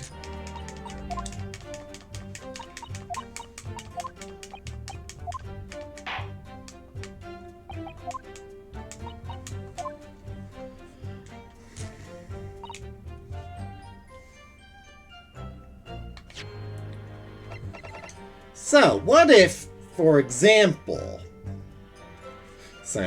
hold this objection by the way, something was used that made... What if, for example, a bar of soap was used that just so happens to have a way to make little depressions, for example. So, Miss Altamont, Objection. here you go. Hold this objection, quote unquote. Let me just confirm something here. If this were to be correct, the meter would accept any object as if it were a fruit penny bit. Is that correct? Yes, that is correct. Well, by something of a coincidence, while we were investigating Mr. Shamsier's room, we found a particular item that matches the dimensions perfectly.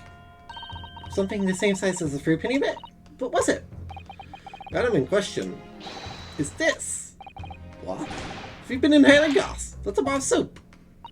It certainly looks nothing like a fruit penny bit, I must say. Looks like I'm gonna have to point out exactly what I mean here. So important about the soap is this part here. Got it. Here you go. To turn over the soap to see what I mean. Ah! Are you referring to that round depression in the middle of the soap there? That's right, a depression that's approximately 3/4 of an inch in diameter. Or in other words, almost exactly the same size as a fruit penny bit. Get away! Does anyone here possess of their possession a fruit penny bit? Quickly now, hand over your coins, ladies and gentlemen. Rather like highway robbery, doesn't it?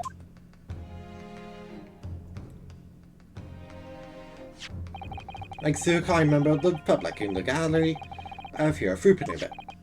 Now, to see if it fits. My word! Could be more snug. As I suspected. This, without a doubt, is a final clue to explain how the government gas money is being defrauded. Well, I don't believe it. Yeet! So, your recitation amounts to what? That some inferior bar of soap has a tentative connection to the theft of gas? Yes! And the soap was clearly made by a fruit penny bit. Let's concur at least that pushing a coin with some force in a poor quality bow soap as this. Hardly a simple way of replicating a coin's shape. Then you could use, well, some melted wax or something to pour into the mold. Could make void coins in no time.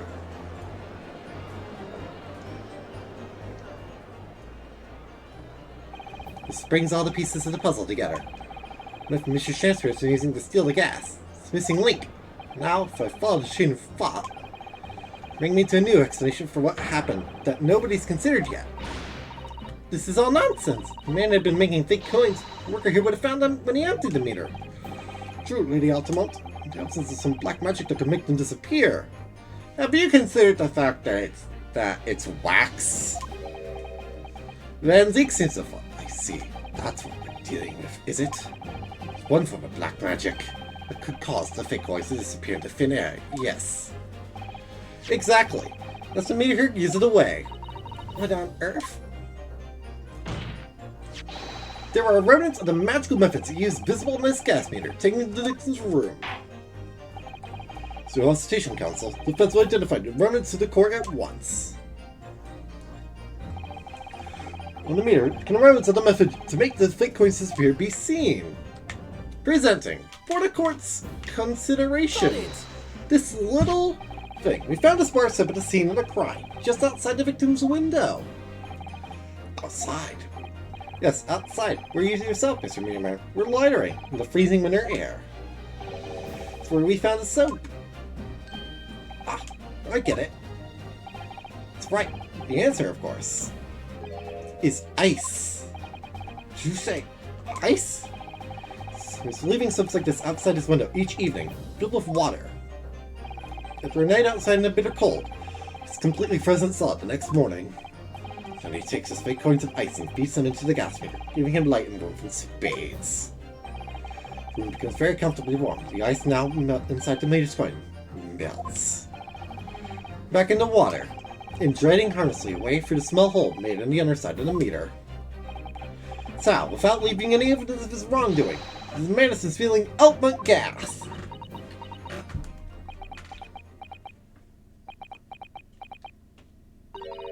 Just like that. So simply.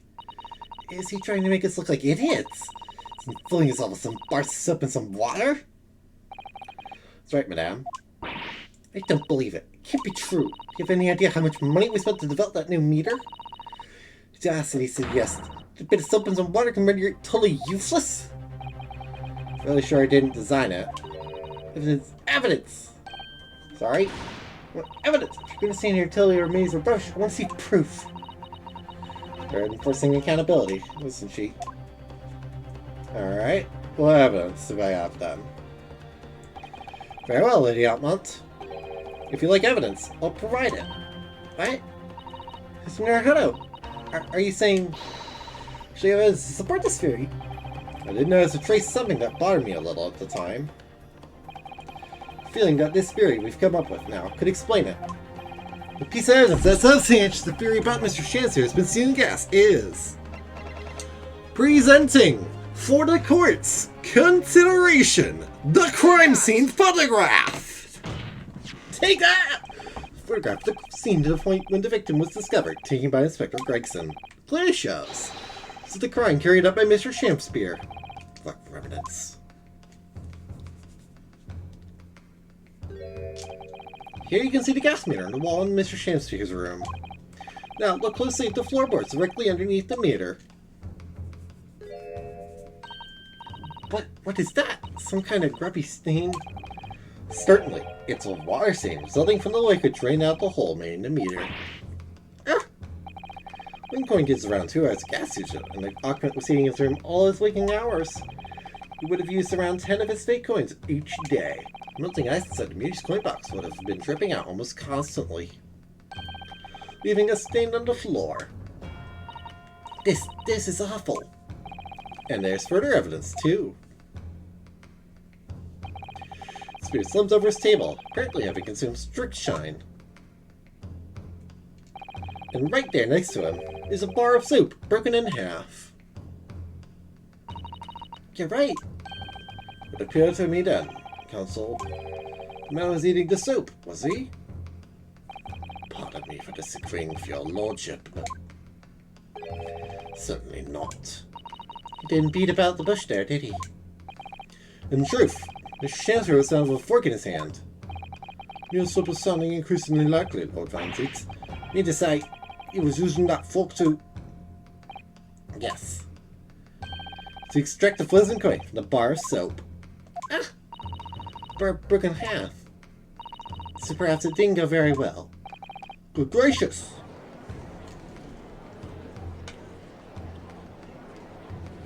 Yeet!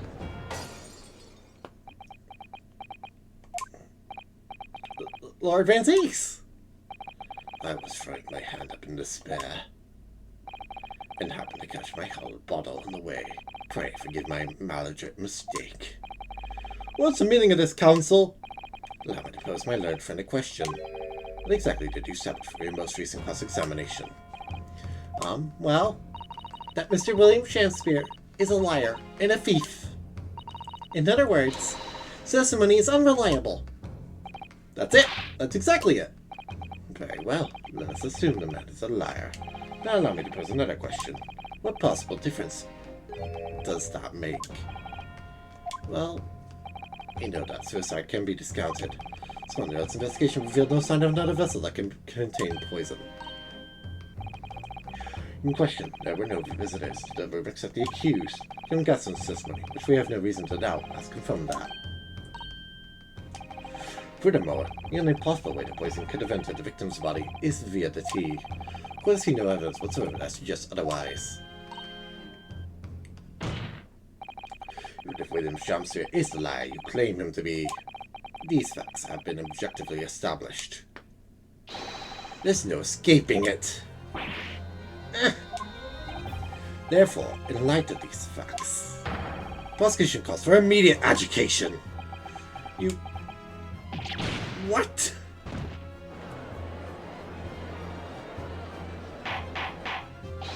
Order! Order!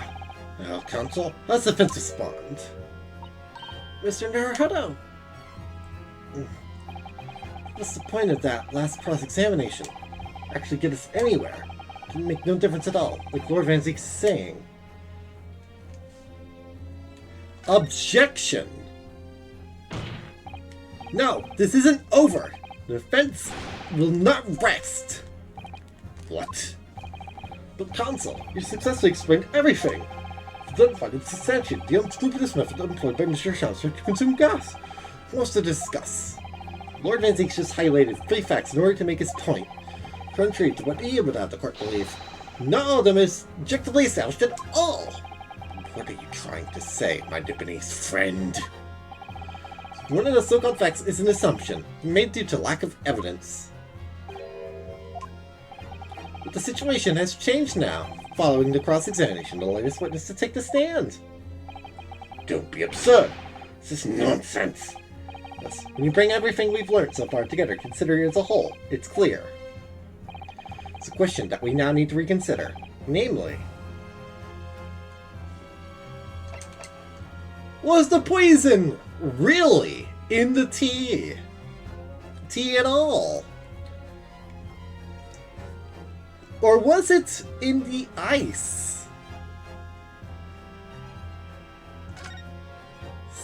You idiot. We've all been led to believe that the Spiritual poison that afflicted Mr. Chancellor was in the tea brought to him by Mr. Natsume. That's conjecture at best. Objection! The victim has testified that nothing else passed his lips that night. There was no other possibility. Since there was no trace of tea left at the scene, couldn't be tested for traces of the poison. Objection! As I said, the situation has changed, because in fact, some of Mr. Natsume's tea was left at the scene. A particular piece of evidence proves it. Objection! Yes, great. Scotland Yard detectives investigated the scene exhaustively. What evidence are you suggesting they missed? Vince has made a bold claim indeed. Very well, Counsel. Is that your proof? What evidence from the scene of the crime can tell us about the nature of the defendant's tea? Presenting, for the court's consideration, the pair of teacups. What exactly is this piece of evidence supposed to reveal about Mr. Natsume's tea, Counsel? Well, suspect it may, possibly, relate to the team's months away. If we dig deep enough, and we will be digging for a very long time indeed, my learned friend. Oh. The bottom of the deepest chasm. You will find no sense in that absurd assertion. Brah! T-Ring! From Van Zeeks! T-Ring!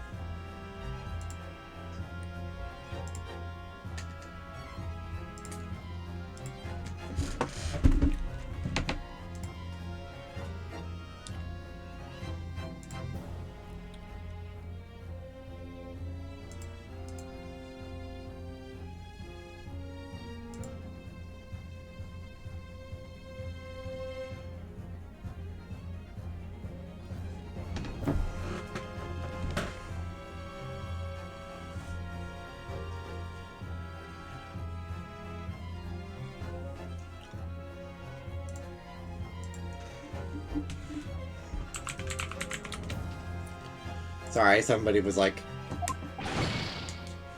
I was very stupid. I had that. Sometimes I wish I could disappear down a deep chasm to escape his deep sarcasm. We'll answer again this time.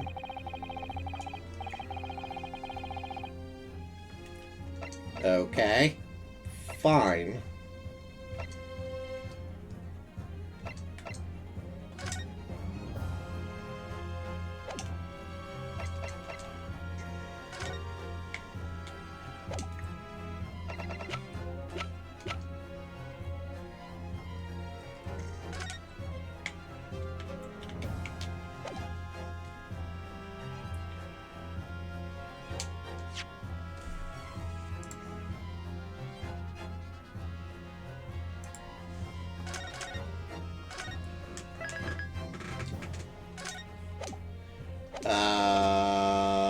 Gas meter? Take that!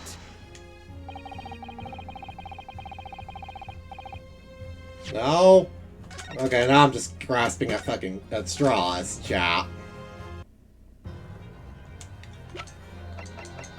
Take that! Envelope? No, that's helpful. I'm just grasping at the straws now.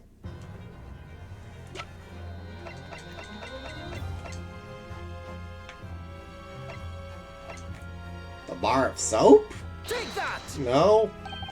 Good gracious! The soap again? The same pot the victim used to fashion his coins of ice! It was the bar of soap! Yes, that's right, my lord. Come back to me. Something about when we first found this bar of soap, the scene yesterday. More bar of soap! Soap? More bar of soap doing lined up on the ledge outside the window. I'm quite certain that when we originally stumbled upon the bar of soap, there was actually a frozen coin in each bar. So you discovered the Gas-Fuse coin factory. Fascinating. No way, yes. But there's more. Coins we found in the soap at the time weren't normal ice. There was something strange about them, you mean? Exactly. Something very obviously strange. They were red. The ice was red. No, you mean... That's right. It was obvious. It's obvious to me now. I wasn't thinking that far ahead. The fake coins in the soap were made from frozen tea. What? Quote of a statement made by Mr. Natsume earlier in this trial. Yes, I can take some freshly brewed tea with me when I visit Mr. Shaw's room as a gift. It's at night, so I pop on the water especially to make it. So, never to tea again, never. I believe there had been a snowfall that day. It was particularly cold. Sadly, on such occasions, the poor constricted water mains on the east end are prone to freezing. Question. Is Shansphere having had no running water to use? The source uses he brought Mr. Natsume in order to make us take coins. My word! There were 2 bars set up on the window ledge. One of my judicial assistant and I investigated the scene. That's right, we only borrowed one of them. Which means that even as we speak, some of the defendants is still present at the scene of the crime. Frozen saw in a bar of soap outside Mr. Chancellor's window. Extraordinary! Earlier today, Inspector Gregson informed the court that if even one drop of the tea remained, Scotland Yard would be able to analyze it for poison. We are now in a position to prove or disprove what has been until now mere conjecture. Finding out for sure whether or not Mr. Natsume's tea actually contains strychnine at all. Arg, you smug Nipponese. My lord, we cannot do the defendant the injustice of passing judgment now. Should be dispatched to recover the remaining bar of soap from the scene at once. This work has a thorough analysis of the frozen tea embedded in it. Determine whether or not it contains any poison. Bailiff! Bailiff! Instruct the police to attend the scene at once! My lord, understood.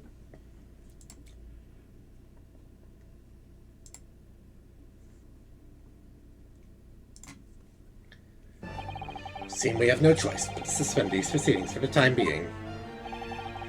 No objection, Lord Van Zeeks. None, my lord. Yard will recover the tea from the scene and carry out the requested tests immediately. Trial will resume at the same hour tomorrow. In defense, may conduct further investigations as appropriate in the interim. Oh hey, this is an actual trial where we get a second day of investigation. That's new. Yes, my lord. That's very unusual. Wow. They managed to scrape through there somehow. Thank you, cousins. Court is adjourned until tomorrow.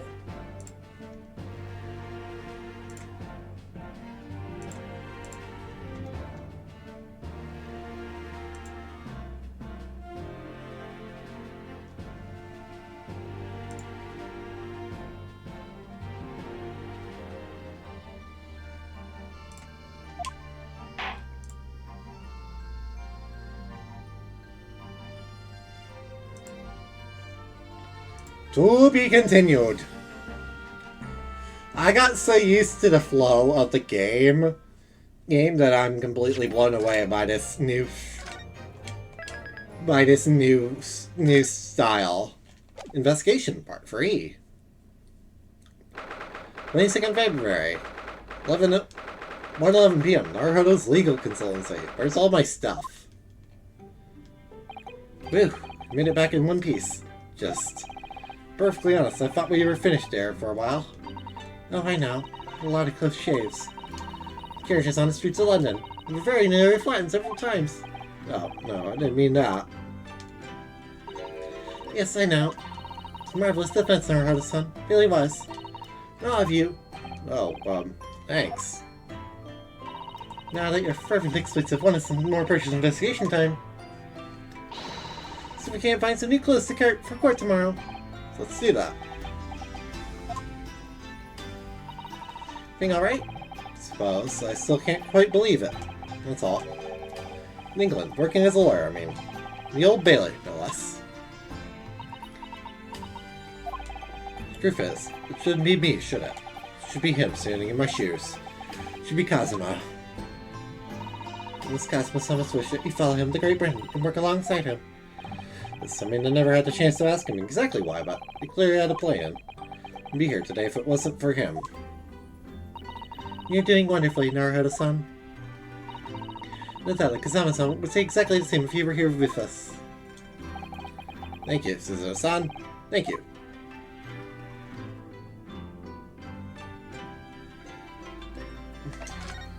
Excuse me. Shovel.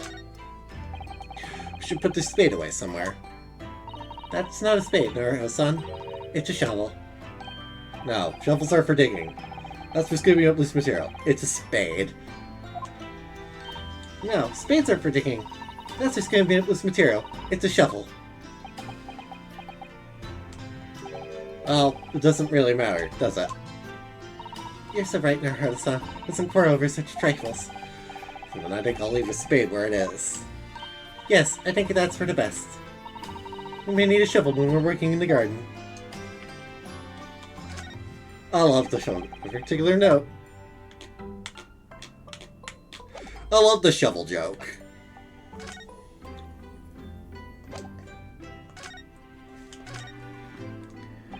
It's quite a shock earlier today, wasn't it? His victim himself turned up in court and took the stand. I know. Not only that, but then finding out that he's actually a barefaced gas thief as well. That was certainly a surprise to us all.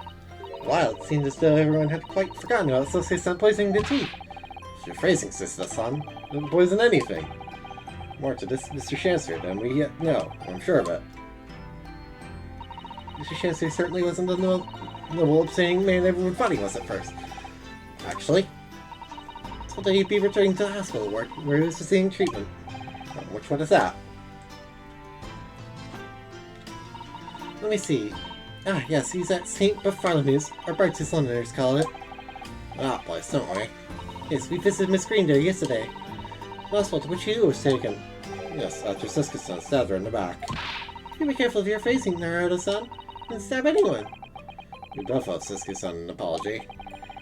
Bartholomew's. Yes, we should probably visit the hospital later.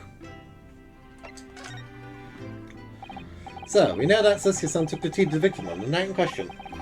The culprit, then obviously.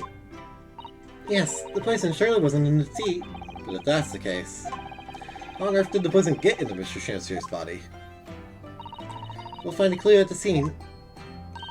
Must be something in Mr. Chancery's room that will help solve the mystery. Just 7 over the place already. We'll first have another look around, I think. Definitely. Just to know the outcome of the investigation with the tea left in the bar of soap. If you're Inspector Rickson, we could ask him about that. Sogi, the best friend I ever had, and a lawyer with such a promise. Said my bacon in that horrible incident just before we left Japan. I can still picture him now, looking so fierce and determined in court. For a trial, that crazy idea came up with. Stowaway! So you can fit inside my trunk if you cut up small enough, I'm sure. No one will know. Kazuma, won't you tell me why? Why get these lengths so that I can accompany you to Great Britain? Well, it's been on my mind ever since we got through that trial. You really ought to go to the law hall. Be a defense lawyer. You've got a natural talent for it. Believe me, I guarantee it. You even thought about becoming a lawyer. Well, I can't force you. Obviously, you'll have to decide for yourself. London is the cultural capital of the world. The city at the forefront of everything. You should see with your own eyes. No, that's true. I suppose so. If you wanted to become a lawyer, then one day. One day what? Oh, no. Never mind. Question mark? Naruto-san? Oh, sorry. I was just thinking about Kazama. Yes, he's forever in my thoughts, too. Japanese judicial system for the better. That was his dream. So desperately wanted to come to Great Britain to study, of course. Yes, that's right. But... yes? True intentions lay elsewhere sometimes. I don't know. Thought just takes hold of me every now and then. That's all.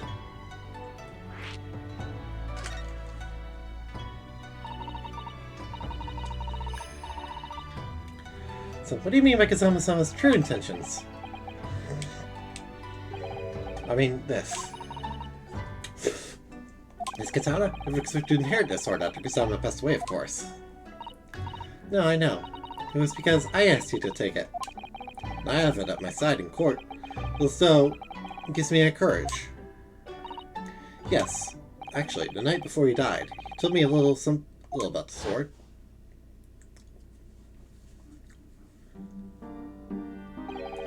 Karuma. Karuma. That's right. It's a prized sword that's been passed down for generations of the Sogi clan.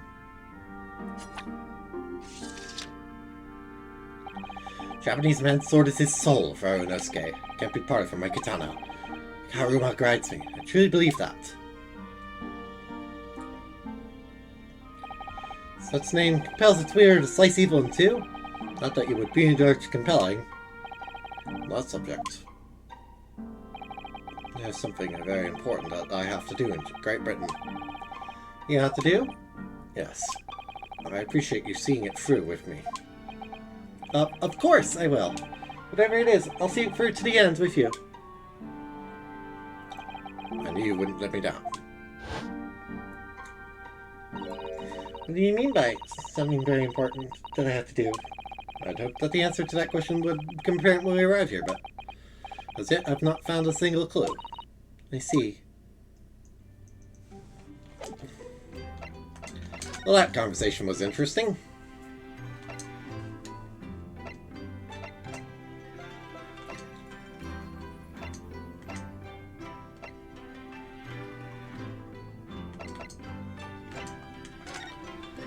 Let's go say hi to Sholmes and Iris before we leave.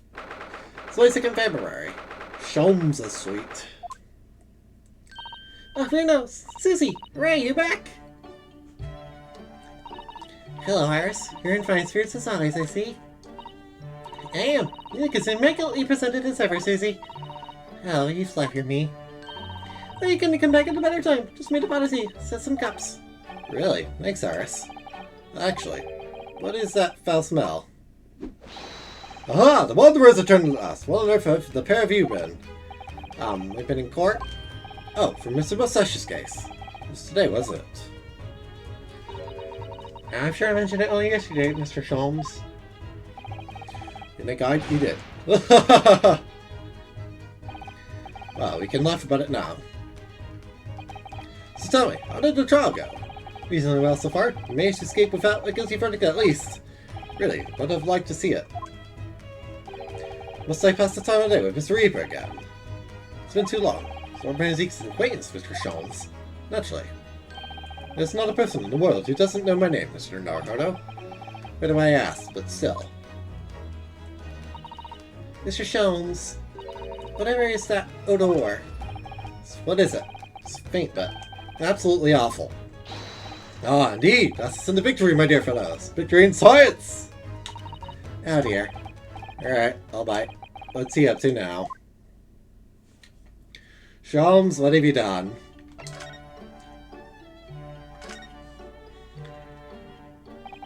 Lord Barak von Zeeks. Yes, it's an interesting sobriquet he has, isn't it? The Reaper of the Bailey. So is your prosecutor. If he is fought for someone's conviction, that person is doomed, even if he or she is found not guilty by the courts. Sooner or later, that hapless soul will vanish from the capital. Vanish how exactly? By falling under a passing carriage, or drowning in the Thames, into Sunfeeder, or, quite about the blue, being set upon by a highwayman. Numerous routes to one's final terminus, my dear fellow. Far-fetched, really. Well, on the bright side, Mr. Mustache is fighting fit. For the time being, at least. Hopefully reassuring. It is really hot in here, by the way. True though, the obvious conclusion would be surely that those acquainted are, well, with Lord Van Zeek's own hand. So it happens, Mr. Isabel. That is quite impossible. Oh, why? Naturally, the man very quickly came under such suspicion. Whenever the incidents occurred, the Reaper always had a cast iron alibi. Really? And so his reign continued. 5 years ago, he vanished from the courts, never to appear as a prosecutor again. That is until you arrived in country, Mr. Naruto. Yes, I've heard. It's the very day I arrived, when I was thrust into that trial at the Old Bailey. A bitter fight to the death conceded with the Reaper's resurrection. Really did end bitterly indeed. You are facing Mr. Reaper again. Whatever now. Don't know if you're just incredibly unlucky. Or if incredibly unlikable. I think it goes deeper than just me. It's under general loathing of all Japanese people.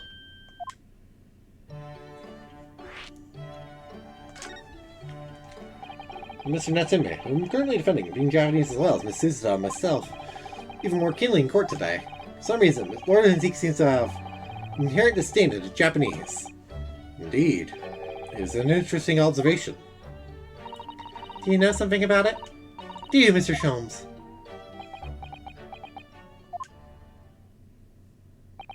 was about 10 years ago that Bear chose to enter the legal profession.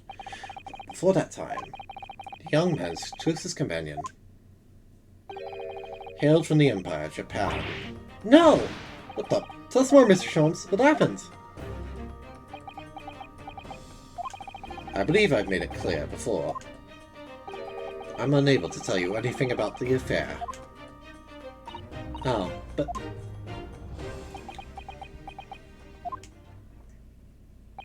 The veil will be lifted on the events of the past in due course, I have no doubt. Now, however, it is Mr. Mustache who is most deserving of your attention, I believe. Thanks!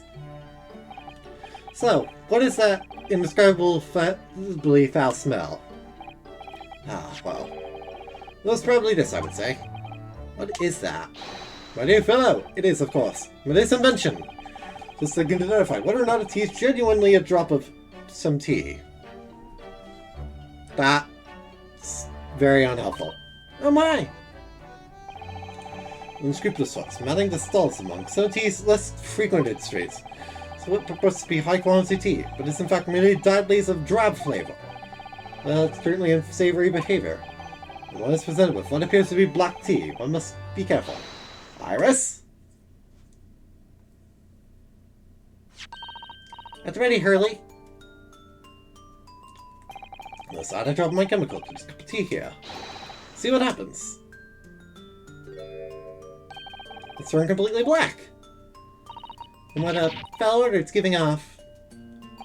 Indeed, the blacker the tea becomes, and the more foul the odor, the better the tea is. But this cup was a particularly fine Darjeeling. That's very ingenious. What do you do with that black liquid now? Why, dispose of it, naturally. Surely you wouldn't like to drink it, would you? There, does seem to be a rather obvious problem with your new invention, Mr. Sholmes. That's why this chemical test is merely a test, my dear madame. Right. Tis we are entering a new era of science. In the world of criminal investigation, also. Yes, forensic science. Oh, these are such exciting times. We engage in this scientific experimentation alongside my artificial consulting detective work. Show methods will be the foundation upon which modern investigative techniques is based. Key indicate was happy to be it was a hobby product when I'm doing forensic science research. Science. Suppose I should find out more about that.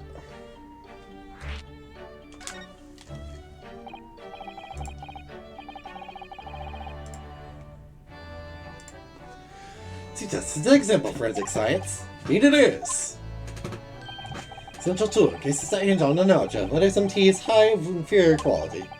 Huge number of cases then. More practical samples required. Fingerprints? The equivalent records as evidence, I might add. Really, we are digging our heels here. Heard of them until recently. I undertake research in this field myself, of course. Does that mean you're studying fingerprints, Mr. Sholmes? There are others in that field already. Or the company of inferior minds. Now, what I'm researching. The skin prints! You're an idiot. Skin prints? Nomenclature of my own design. As this chemical agent makes it possible. And it reveals object such by whichever person is under investigation. Brilliant, Mr. Sholmes! As long as it doesn't turn everything completely odorous and black. My dear fellows, you will witness my forensic talents in action very soon indeed. Ugh. Mr. Sholmes around? Who knows? I think we should go back to the scene and see if we can uncover any new clues. That's the spirit, Bruno. See you later. Yes, until later. Now, Mr. Sholmes, we were thinking you'd come with us. You were? Yes, of course. You should have told just a moment ago. Said you wanted to see forensic talents in action. Ah, yes, I do recall saying something along those lines. You go on ahead. Be sure to follow you later, in all likelihood. Probably. Maybe. Well, I might. You're an idiot. Why am I stuck, commitment? Your commitment astounds me. Oh, thank you, Mr. Sholmes. Will you await your arrival? Bye-bye, Bruno. Bye, Susie.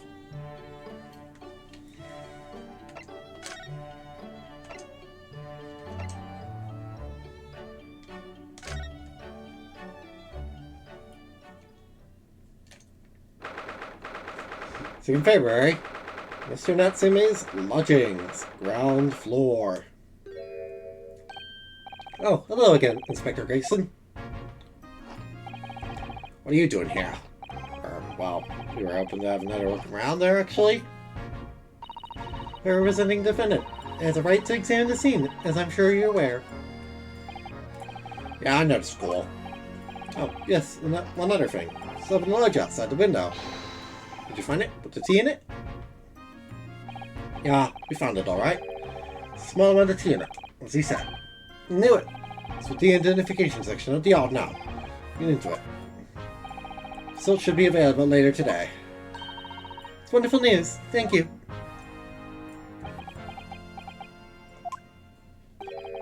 Pretty impressive performance in court this morning. Sorry? Nothing. Forget it. Just make sure you don't disturb anything in here. Shelms, what are you doing?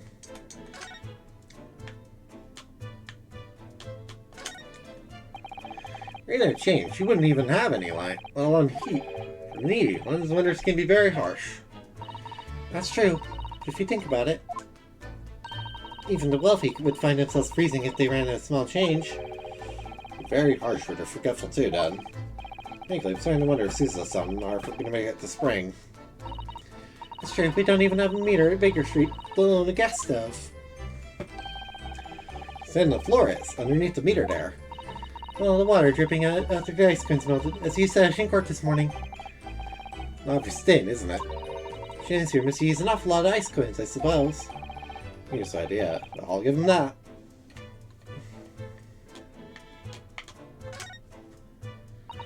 Turns out that Mr. Shakespeare wasn't eating the soap at all.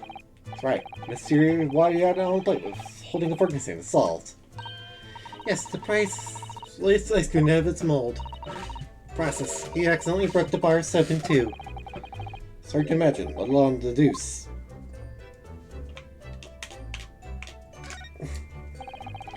Shine in this room, thanks to the pressing bricked up window. Yet, with enough determination, you can always remove the bricks to set some soap outside, can't you? Very wise life lesson, Suzuto. Only if you plan to follow a life of crime, Mr. Naruhodo.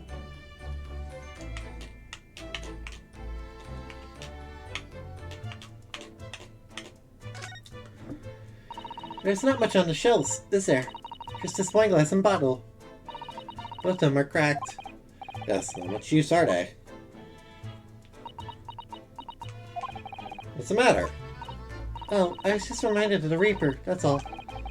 Lord Vinzeeks? Yes, he is so reckless with his wine glasses, thinking it's a waste and that he should donate some to the needy. But next time we meet.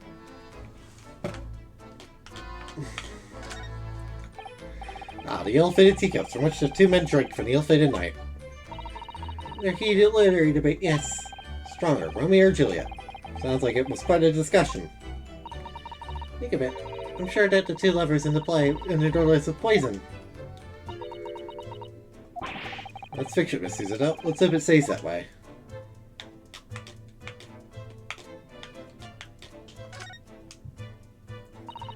Looking for new clues, Inspector? Well, that's Sodas, yeah. Come back till you've got something for me, it says. Tisk. Oh dear. For you. Nah, for me. Because we've already searched every bleeding nook and cranny in this place. To be honest, I got us for warm chips, is all I can say. He's honest.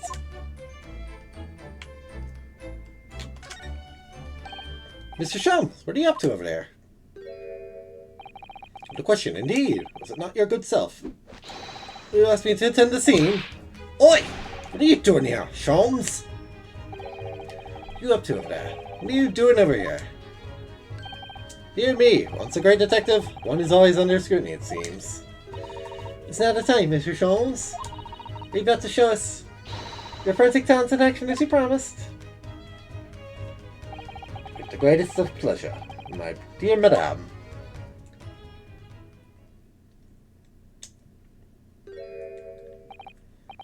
What's all this?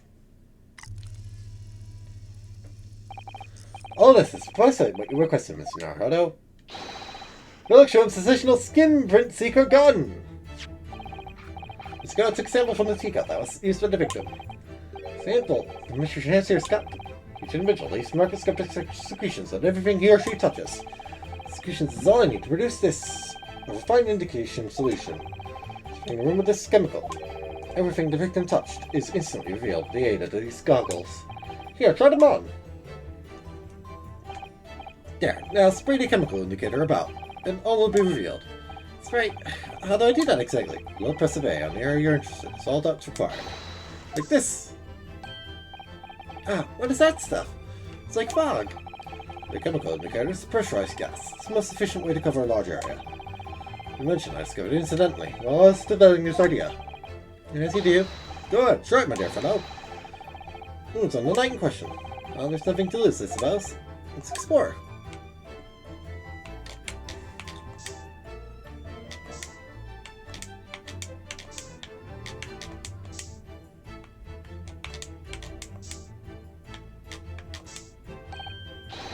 There are dozens of handprints here.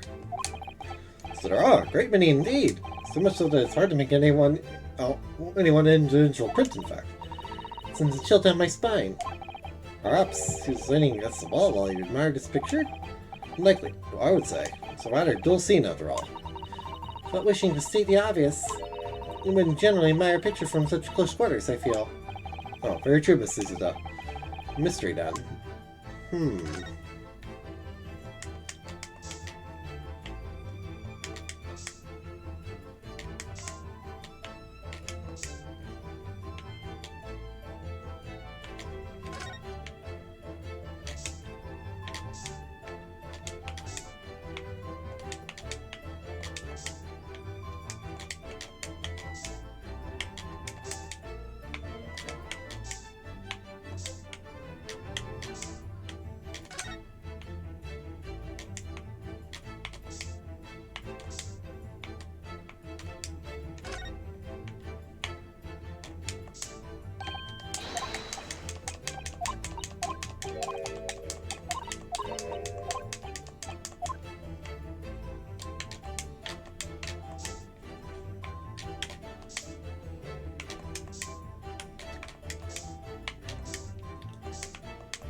What am I looking for exactly here?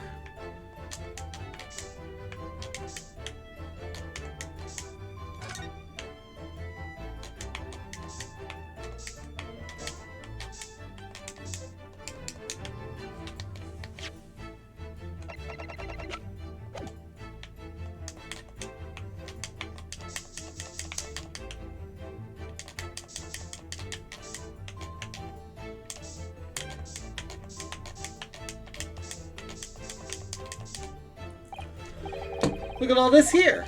Ah, yes, interesting. Notes to the victim's handprints. Why are there so many of them on the floor in this one spot? Ooh, perhaps he had a bullet fall just here? There's nothing obvious that he would have tripped over, bro. Is there? I wonder.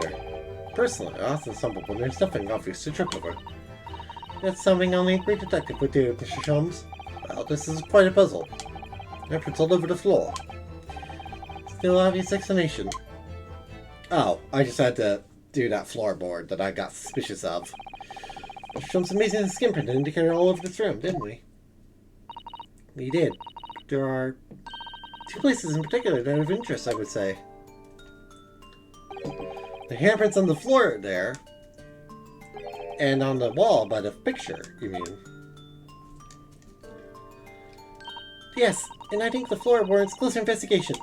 I won't be a moment.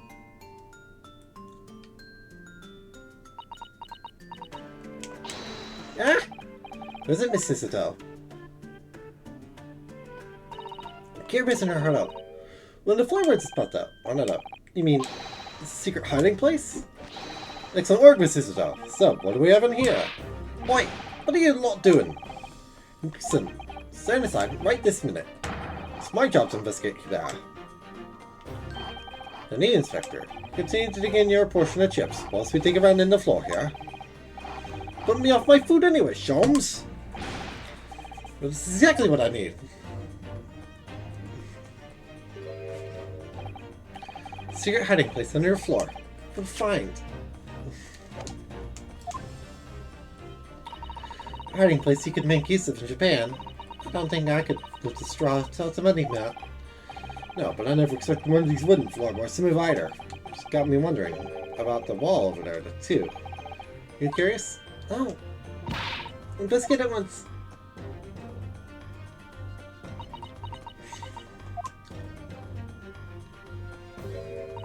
There's nothing behind the picture, sadly. Only the wall. Disappointing. Then, how do you explain the handprints? Really can't think of anyone who would be touching the wall over and over in one place like that. Click. There you are. Print for you.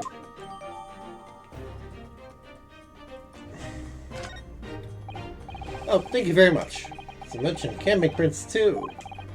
Now then, wonder if Inspector Gregson has found anything under the floor there. So no! So am I!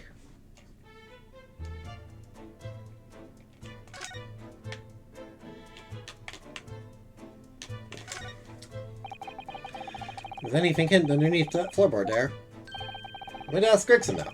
After all, we're well acquainted. Inspector Gregson! Really? It's been too long. What is it, Sholmes? Thought perhaps you might show me what you found there. Seeing as we're such good friends. We're not friends. No, I suppose not. Smell failure! Yes, I heard. Ah, killed to know what was under that floorboard.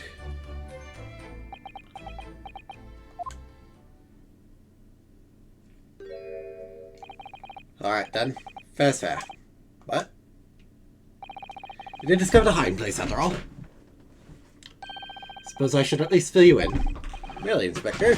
Thank you. Do it quickly, my dear fellow. You know about this man? So he blows to the wind. Speak close to water. Oi, stop bringing me out to be some kind of nut.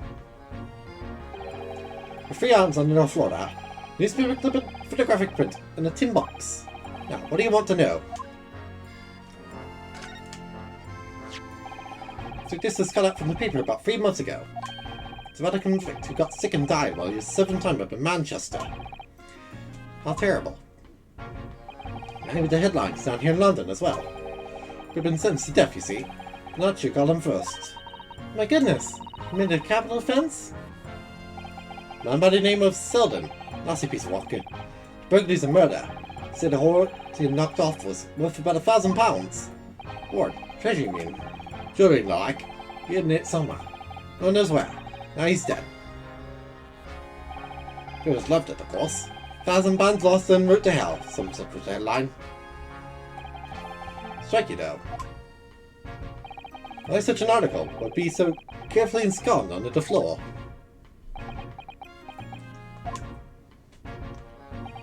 Suppose now you mention it. It does seem a bit odd. Let's look over the paperwork we got on Selden back at the yard and see if I can turn anything up. Yoink.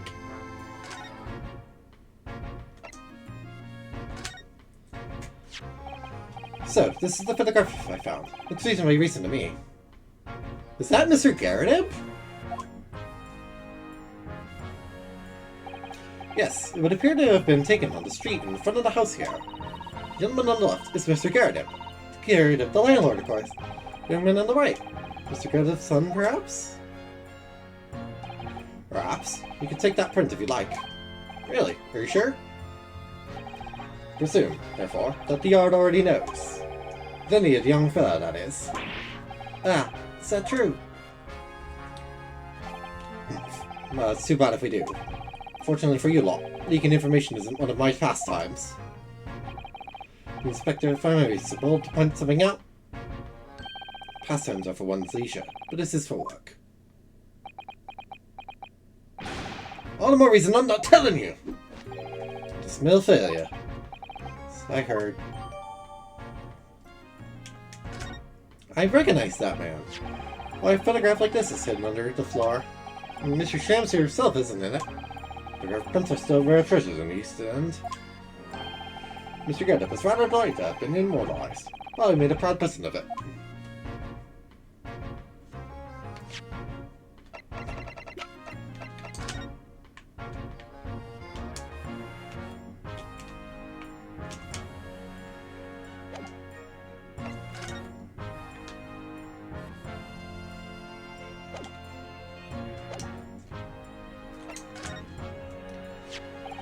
Now this tin box looks interesting, doesn't it? What is yes, Inspector? That you open it. Here to find something inside that reveals the truth behind this case. Wouldn't be the least surprised. Yeah, funnily enough, I've already had a look. It's completely empty. What? Shakespeare! It was a clue, man! Didn't even have the chance to utter a word, Mr. Naruhodo. Anyway, at least we found out what's inside the box. This veneer, it's empty. Rather like how I feel inside. More to this box then. Wonder.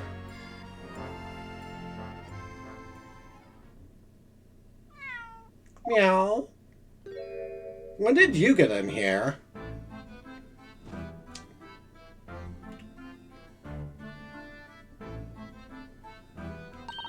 Oh look, it's that lovely little kitty cat. What was its name? It's Mr. Natsume's, isn't it? I don't think we've ever asked him, actually. Why don't we call it, Wagahai? You know, like Mr. Natsume refers to himself in Japanese. Oh, he got in here. Clever cat. Oh, wonderful. Well then, Wagahai. Here's something delicious I bought for you from the cat's meat man.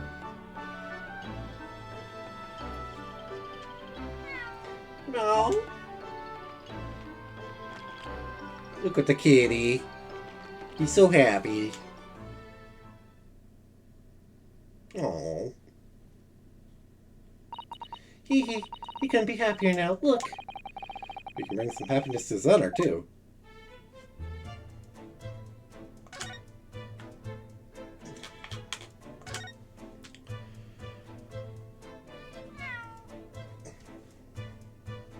Aww.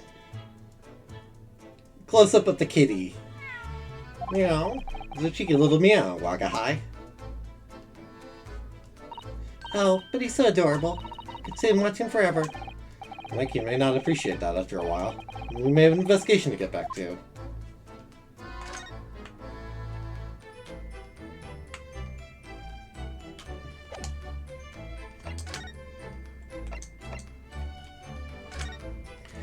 Mr. Garrett, I'm afraid I have something to show you. Where's the February? Mr. and Mrs. Garrett's room. Mr. Garrett appears to be out. Oh well. Suppose we'll just have to come back again later. Where is Mr. Garrett at the moment, then?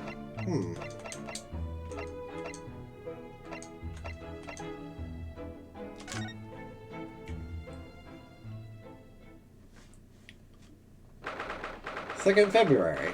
St. Bartholomew's Hospital. Recovery Ward. What do you suppose is happening? It sounds like some sort of disturbance. Hear angry voices. Be not angry, O humble lady. Verily, thou art mistaken. Stick my foot. You were looking at my painting. The eye of man hath not heard. The ear of man hath not seen. Was foul indeed the poison that mustache fitting gave of me. Forgive me, my lady. Wish that you died from that poison.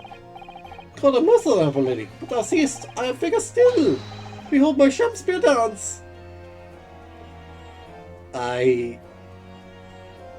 Oh, bother. This looks better on this, doesn't it?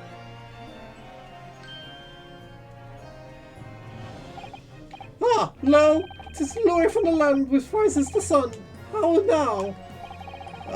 What are you doing here, Mr. Shakespeare? Mary, I don't believe I returned it down another wall. It's looking, that's what he's doing. Looking at my terrible work. He's in fellow, so darkly clad. Faith, thy welcome to the squad this morning was wonderful. Do applaud thee. Oh, wow. Thanks. Even though I found you out. But that doesn't mean that things will go so wonderfully for you tomorrow, does it?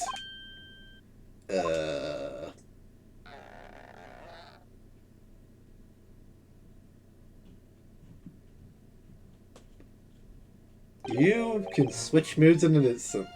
Unknown! Excellent!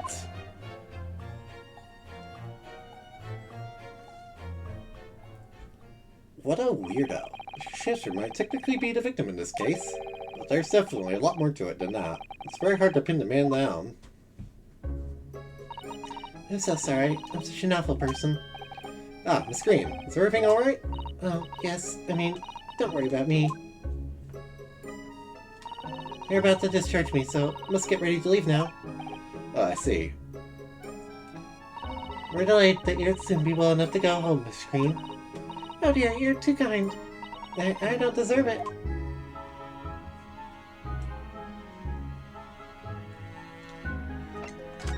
I wonder.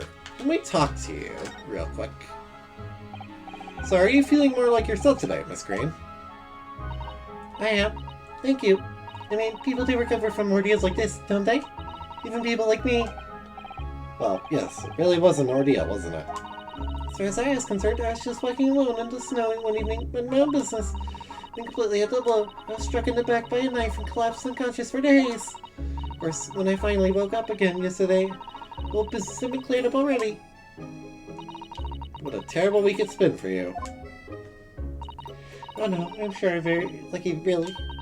I look back on this fondly. Really? Anyway, I must be getting my things together now, so I'm ready to be discharged.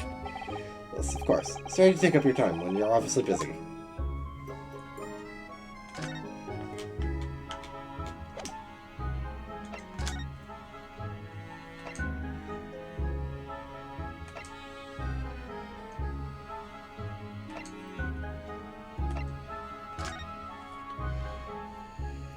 Mr. Natsume, we have a few questions for you.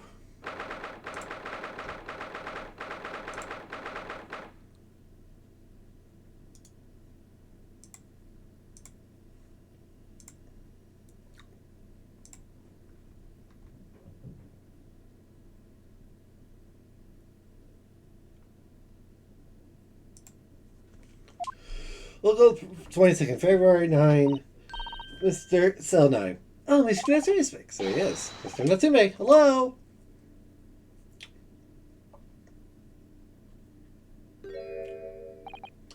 I am a cat. Sorry? I don't know who Mr. Natsume is, or Herlock Sholmes. Know about courts, or trials, or Old Baileys. I am a cat. That's what I am. Just a cat. Your heart is trying to escape from reality. Trying to? He already has. Completely. Oh, what is your name then? As yet, I have no name. Mr. Harda, Vada has no identity yet. It's not too late to bring him back to reality. Do you think you could open your eyes for us, Mr. Natsume?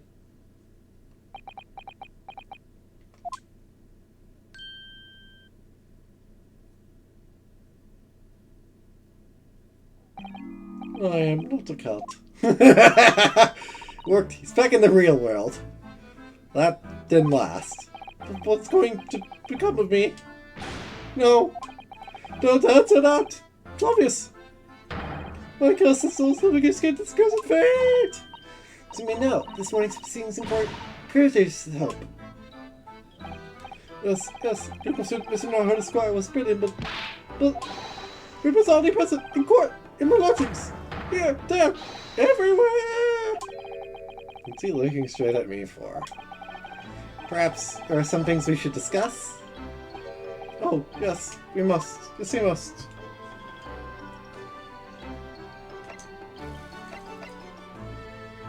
Did I get that 10? Damn.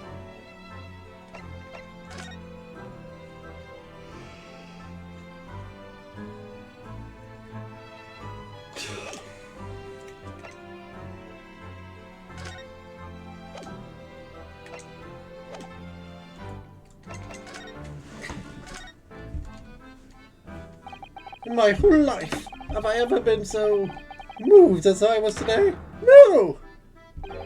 Of course, if I cast my mind back, there were perhaps one or two other occasions that moved me more.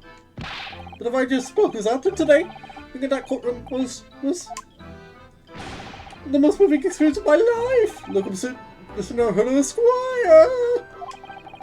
You're too kind.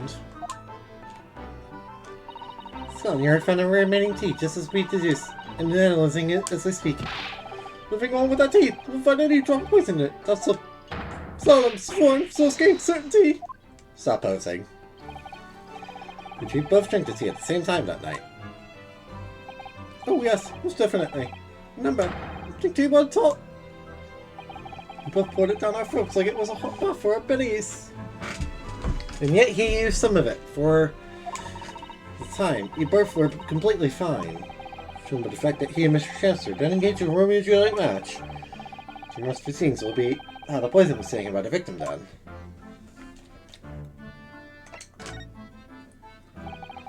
Rotten Shakespeare, what have I ever done to him? I don't recall him taking issue with you over anything you've done recently. I've been holed up in my room, immersed in books. I don't recall anything. Anything at all! Right. What I don't understand is why you didn't let me know sooner. You know what, Mr. Natsume? Put the supper course. What else? Out here. I'm struggling with such a meager stipend. Of course I am. If I had money, I would have chosen to live in a cursed existence in such accursed lodgings. So it's because the place is cursed that it's so cheap, didn't you? Exactly. Especially the room that I rent. The capital offender who lived there still haunts the place. And it's trying to kill me! Capital offender, eh? And I asked the local student in Naruto Square that the next time you visit me, bring scores and supple of soups!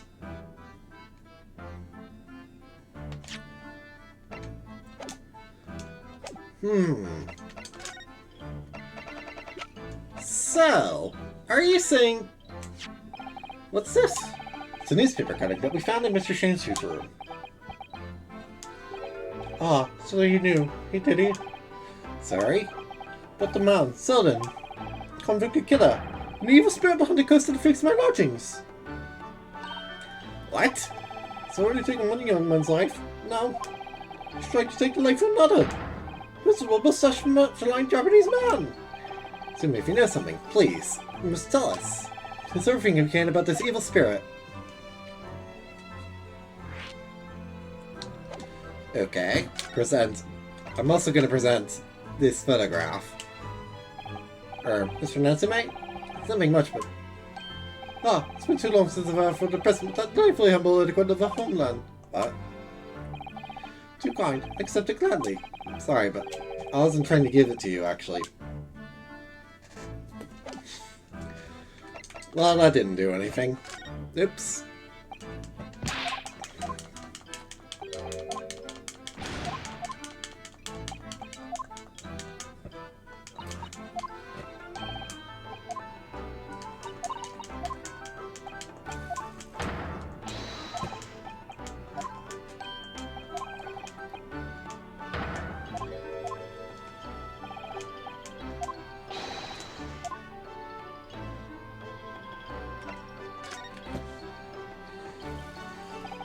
The truth is, I didn't know the details myself until very recently. The cinema was arrested about a year ago now. At the time, he was hiding out in lodgings at Mr. Gardib's house. What? He lived where you do now? That's right, yes. Exactly where I live now. My very room. Oh my! Your room was previously occupied by a criminal found guilty of a capital offense. So this could be carried out, died in prison. Almost 3 months ago now. And that's when it started. The curse. There's this curse you keep mentioning, Mr. Natsume. It's only caused one death. A few months after the criminal passed away in prison. The man died in the room. The man who rented it after Sudden, in fact. The poor lodger. He was found dead in mysterious circumstances. The room was locked from the inside. Locked from the inside? Exactly like the case we're dealing with now. That's the convict's curse, is it? Yes. Well, that was the start of it.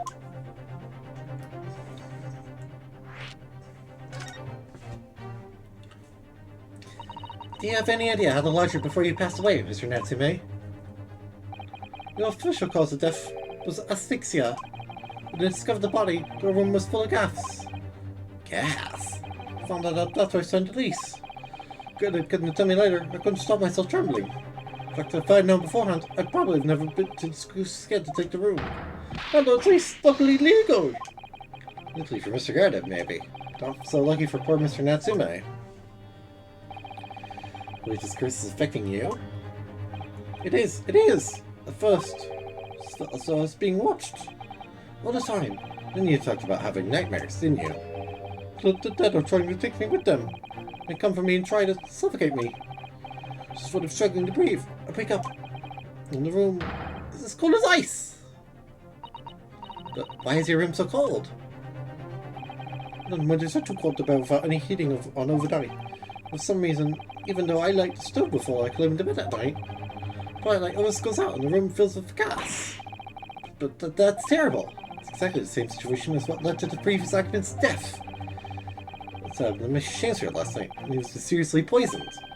Clearly more to that incident than can be explained by a curse, though. Because of all these strange happenings in Mr. Gardeb's rooms.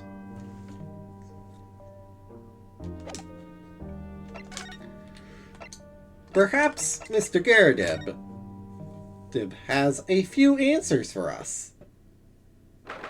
And he's in now, 22nd February. Mr. and Mrs. Gardeb's room. Ah, you're here now, Mr. Gardeb. Quite bally business it is for me, you know. Getting out and about. You're at the Old Bailey by any chance? Naturally. Fit of my lodgings, hanging in the balance and all that. Try to miss. And if it's already been dubbed your haunted lodgings, yes. Plus the place has caused quite a stir around the capital on more than one occasion already. So haunted lodgings, or some such. Ah, well, at least he knows. Wonder what the blaze is going on, don't you know? Yes, I'm sure it does. In fact, thinking back to Mr. Natsume's other travels 2 days ago. You were at the Old Bailey then as well, weren't you? Testifying with your wife about what happened. Stopped off at the prison on the way home, in fact. Beastly business. I see.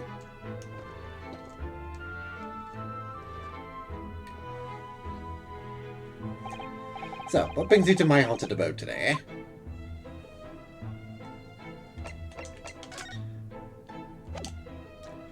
Mr. Gardeb, I'm not gonna beat around the bush. I'm gonna show you the photograph. Mr. Gardeb, can I ask you to look at this photograph?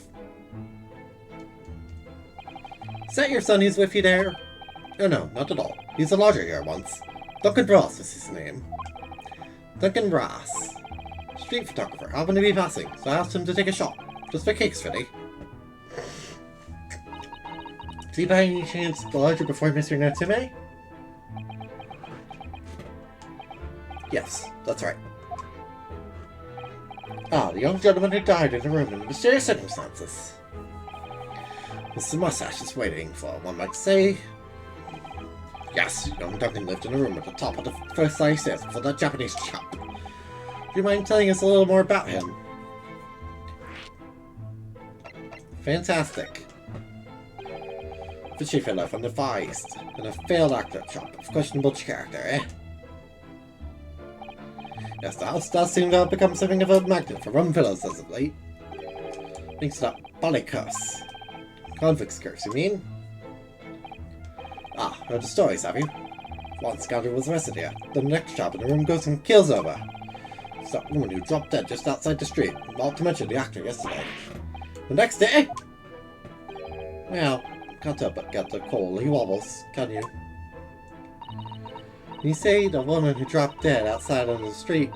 Do you mean Miss Green? Who was stabbed by the knife, and Mr. Chancellor was poisoned last night. Are both very much alive still. As well, so blast the convict's curse. Yes. Personally, I should be quite content with such lodgings. A bath, a toilet, a fireplace, fascinating history. Why? Sounds like a lap of luxury. I'm not so sure about that. Well, there's no bath or toilet included. No fireplace either. You do look at for tenants, don't you? You reminds of all the flames in your gas lamps up here. Yes, for us to keep an eye on things.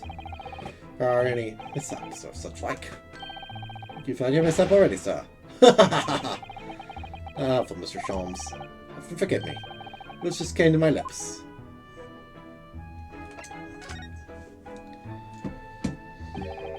Some fishy fella for the feist. And a failed actor, chap of questionable character, eh? Me for that, Mr. Gardeb. That's right. So Natsume is in no way fishy. He is undeniably peculiar, however. He took the vacancy immediately after the previous tenant passed away. Yes, that's right. Asked to a estate agent to find someone and popped up the very same day. Came across the shop, so keen for a place with a background, as it were. It was the room's background that he was keen on, so much as the cheap rent, actually. So, how long has Mr. Shakespeare lodging under your roof? That failed actor shop? Let me see. Oh, of course. Yes, it's been 3 months now. Quite sure of it. Only 3 months. It's quite new here too, then. What do you owe your certainty in that regard, Mr. Gardeb, if I might ask? Well, sudden scoundrels, it happens. Sudden? Convict, you mean? Shakespeare has some kind of connection, then.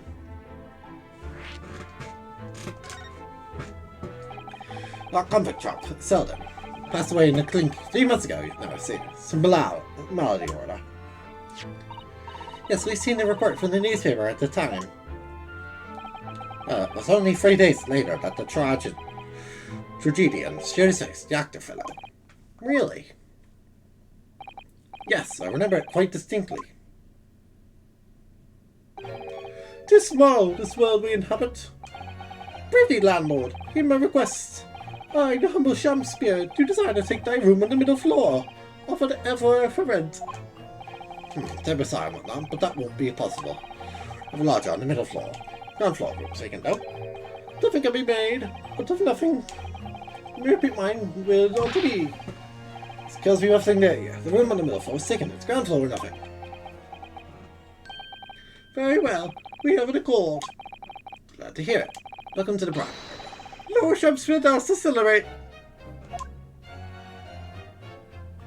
You are such a bizarre fellow. Well, I heard in court today. Sounds like the chap was thieving gas. And he was 3 months in arrears of the rent, too. Guess the fellow was a bally player, alright.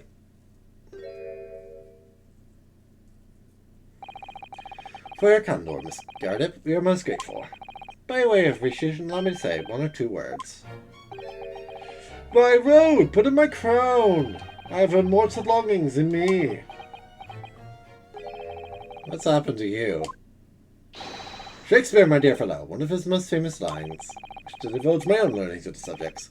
For I have a turn for literature too, you know. You're an idiot. Perhaps you could turn your attention to more apt lines then.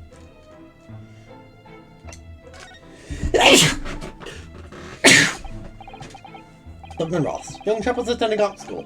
To work to pay for it, mind. Middle floor, room about a year ago, after that criminal Sudden was arrested.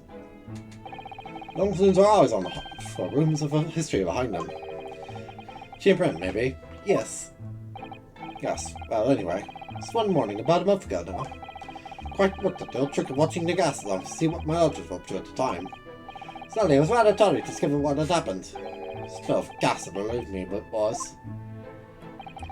Ah, yes, synonymous with the smell of death.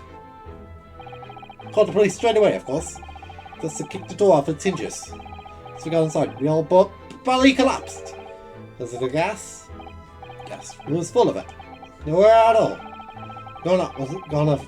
The poor chap was sleeping in his bed. So I suffocated to death. Police gave me a sound ticking off because the gas pipes were all sold and all that. I'll tell you how much it sent me back to have the lock replaced over the house. With all that work done, Mr. Natsume says the same thing. The stove goes out at night while he's asleep in bed. Well, that's a bloody curse, a convict's curse. Then my duty's as a landlord now. Being defensive.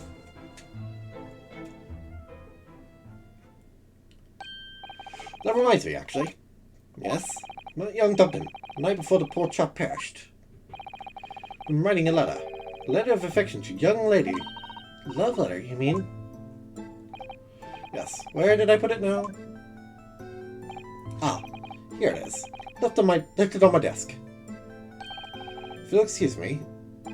Let me see now. What does it say? Most beautiful and charming sweetheart. Do you think that we should be reading such a personal piece of correspondence? Dear Mrs. Toad, that's precisely why I prefaced my reading with, if you'll excuse me. Well, no, excuse me, Mr. Shumps, no! Didn't address it, though. So no means of delivering the thing. What is that, really? See, that's going to play on my mind. But really, the identity of Mrs. Ross Sweetheart is no bearing on the case. Leave well alone. Yes, I suppose you're right. Indeed, the identity is missing. However, the name attributed to the man's most beautiful, charming sweetheart. Mr. Shumps, please, I've already had to chastise you about this once. My undying love to you, my colourful darling, Olive Green. Ah! Olive Green! Who was plunged into a coma after a knife plunged into her back outside this house 5 days ago! Leski-Suski-san was in court for getting conscious. Lag. Well, yesterday. Chance that her name has come up now? Could it possibly be a rare coincidence? Oh no, whatever can this mean? Reading personal correspondence can have its merits, you see, Mrs. Toad.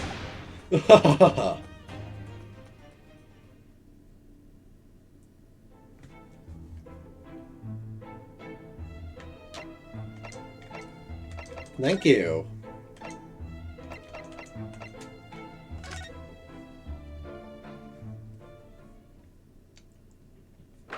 "22nd February, St. Bartholomew's Hospital, Recovery Ward. Marissa Naruto, I just finished speaking with the doctor. Seems Miss Green is well enough to be discharged at last. Good news, but hopefully just before she leaves. Ah, what is it?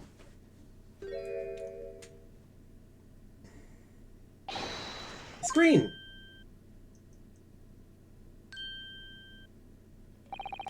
What's that? She just hit something behind her back. One moment. I'll be with you in a jiffy.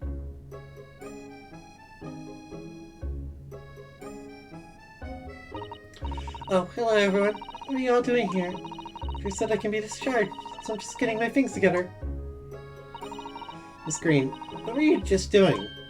Oh, nothing, really. I was just about to take some medicine the doctor prescribed for me, that's all.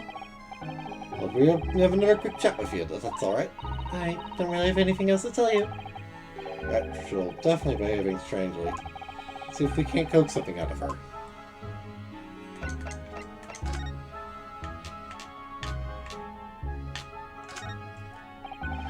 Oh, Miss Green was just about to drink from when we arrived.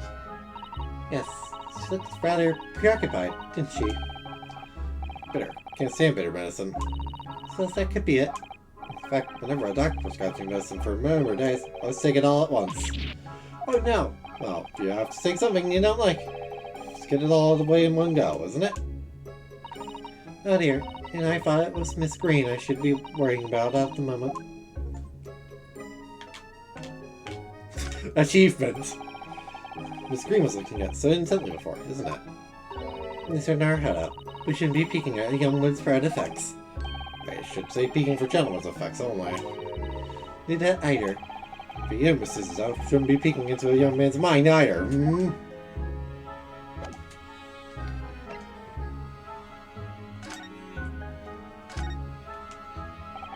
Wonderful news that you're going to be discharged, Miss Green. Oh yes, I mean, thank you. These people are better. The hospital staff don't want them lingering and wasting space. People like me, anyway. So I don't think I should keep anyone waiting. Probably shouldn't stand around and chat. Doesn't seem to be in the mood to talk. That's for sure. Then allow me to show you something interesting. Miss Green, we were hoping to ask you about someone. Mr. Duncan Ross. You knew him, didn't you?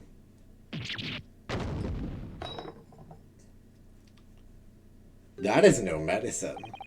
Oh no, I'm so sorry. The bottle of medicine fell down when she did. Oh, Miss Green, are you alright? That doesn't look like medicine at all. I'm so sorry. I didn't mean to startle you like that. No, it's alright. I wasn't expecting it. But how do you know about Duncan? Mr. Ross had been writing a letter when he passed away. We found it in his room. It was a very personal letter. To you. It was at the art school. That's where I met Duncan. A year ago now. He's working to fund his student studies. He's becoming a professional artist one day. The two of you became romantically involved. Yes, that's right. We were very much in love. We were engaged to be married, actually. We decided to move into a cheaper room to save money for the wedding. That's what led him to Mr. Caredeb's. Yes, he told me he'd found the cheapest room in the entire East End.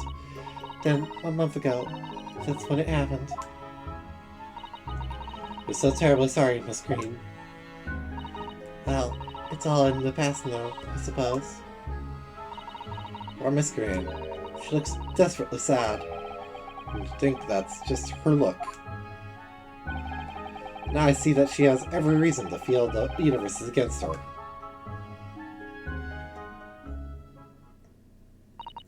I do hope you won't think I'm being rude, but... Would you mind leaving me in peace now? I have to leave the hospital soon. Oh, I'm so sorry. We didn't mean to hold you up. We'll be on our way. Mr. Naruhodo! Oh.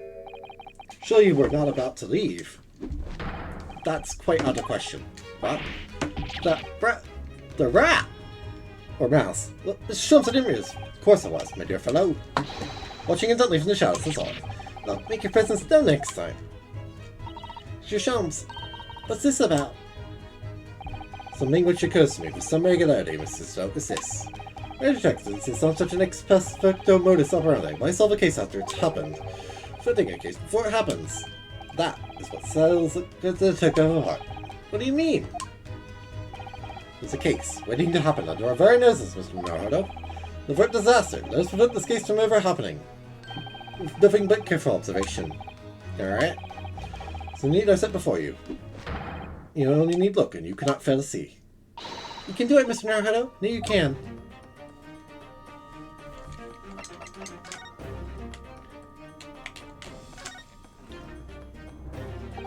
That mouse seems to be dead. Look. You didn't notice it there before, did you? And perhaps it drank the medicine that spilled out of the bottle. Well, that's the bottle that Miss Scream was about to drink from when we arrived. You don't think...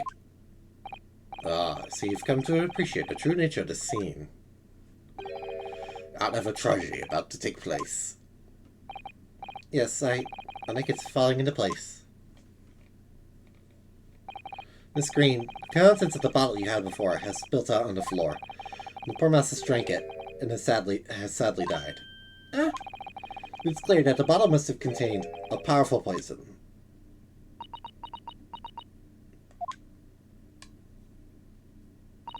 Don't worry. I will attend to the mouse presently.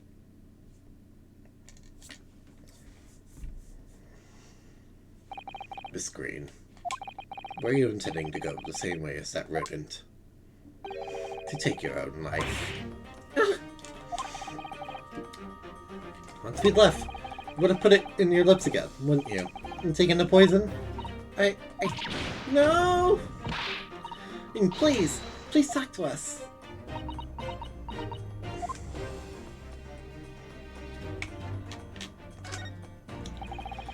Feels as though this card must be relevant. I mean, when we first arrived, Scream was standing with it in her hand, in what can only be described as a very tense atmosphere. Yes, very well be related to whatever incident Mr. Shums believes was about to happen here. We should ask Miss Green about it.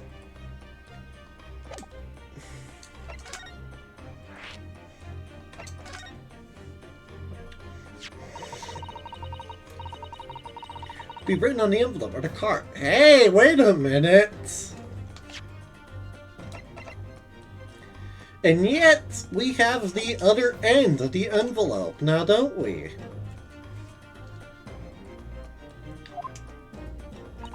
It arrived by post at my home the day before the incident that put me in the hospital here. Information regarding the Duncan Ross. Went to the slug and saw it on Briar Road at 5 PM on the 17th. Don't tell anybody else about this letter or the meeting. It's a matter of utmost importance. Wait a minute. The 17th of this month. That's the day you were stabbed on Briar Road. And 5 p.m. is precisely the time when the incident occurred. The Slug and Salad, yes. The pub on the northern corner of Briar Road. Briar Road, being the street that Mr. Garrett himself is on. Does this mean that... Yes, I'm sure you've guessed. That day, when I was struck in the back by that knife, was actually on my way to the Slug and Salad. Goodness. So that's what you were doing on Briar Road that day. I'm sorry I didn't say anything before.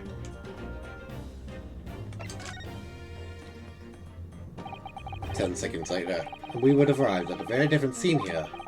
Well, probably, we'd not have enjoyed this most delightful conversation. Of course, perhaps it hasn't been quite so delightful from your perspective, Miss Green.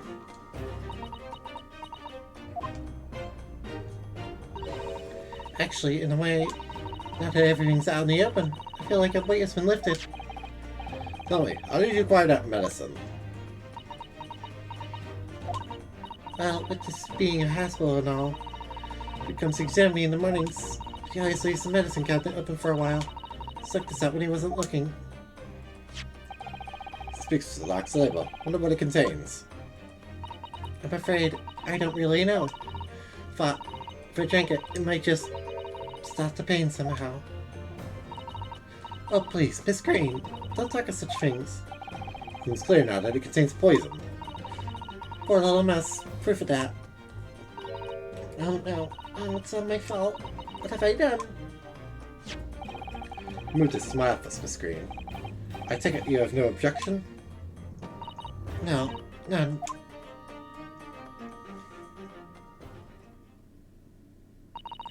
I think I really will have to excuse me now. I've told you everything. Yes, I'm very sorry to have had to drag up such painful memories for you. No, it's fine. Miss Green. Please, promise us you won't try to do anything like that again. Yes, don't worry. Your detective friend has the battle now anyway. Besides, I had been stabbed in the back and had a close shave of a bottle of poison. And I'm still here. I think I'm destined to see things right to the end. Might sound a little conceited, but, well, that's how all this has made me feel. Thumbs up. Miss Green and St. Bartholomew's behind. We made our way back to Baker Street with Mr. Sholmes. Well, it appears we've reached the end of the investigative trail for today. It's late. Yeah, Mr. Narhada, did you discover anything that may be of use to you in court tomorrow, do you think? Shamsphere, Mr. Garrett's lodgings, the convict, Selden. Many facets in this case, and we're yet to see the heart of it, if you ask me. My feeling, anyway. A little bit wondering about the result of the analysis.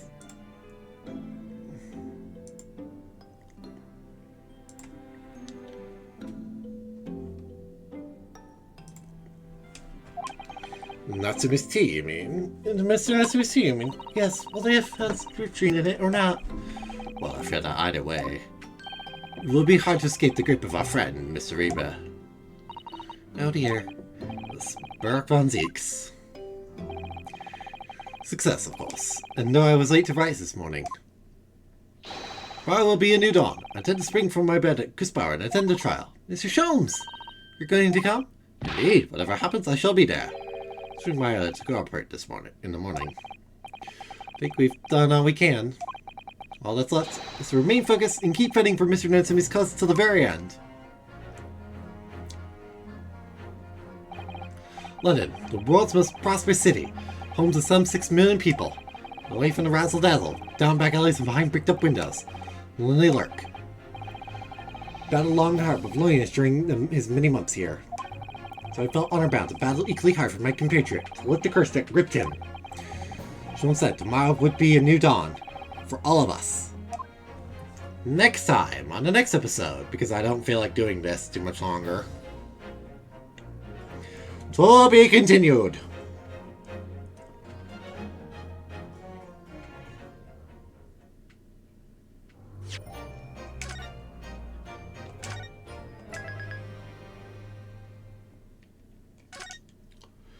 The memoirs of the Cloudy Colonel continue as we figure out exactly what is going on. But first I'm gonna get to the courtroom, actually, probably. 3 a.m., the Old Bailey, defendant's antechamber. It is dark in here, yeesh. Bye.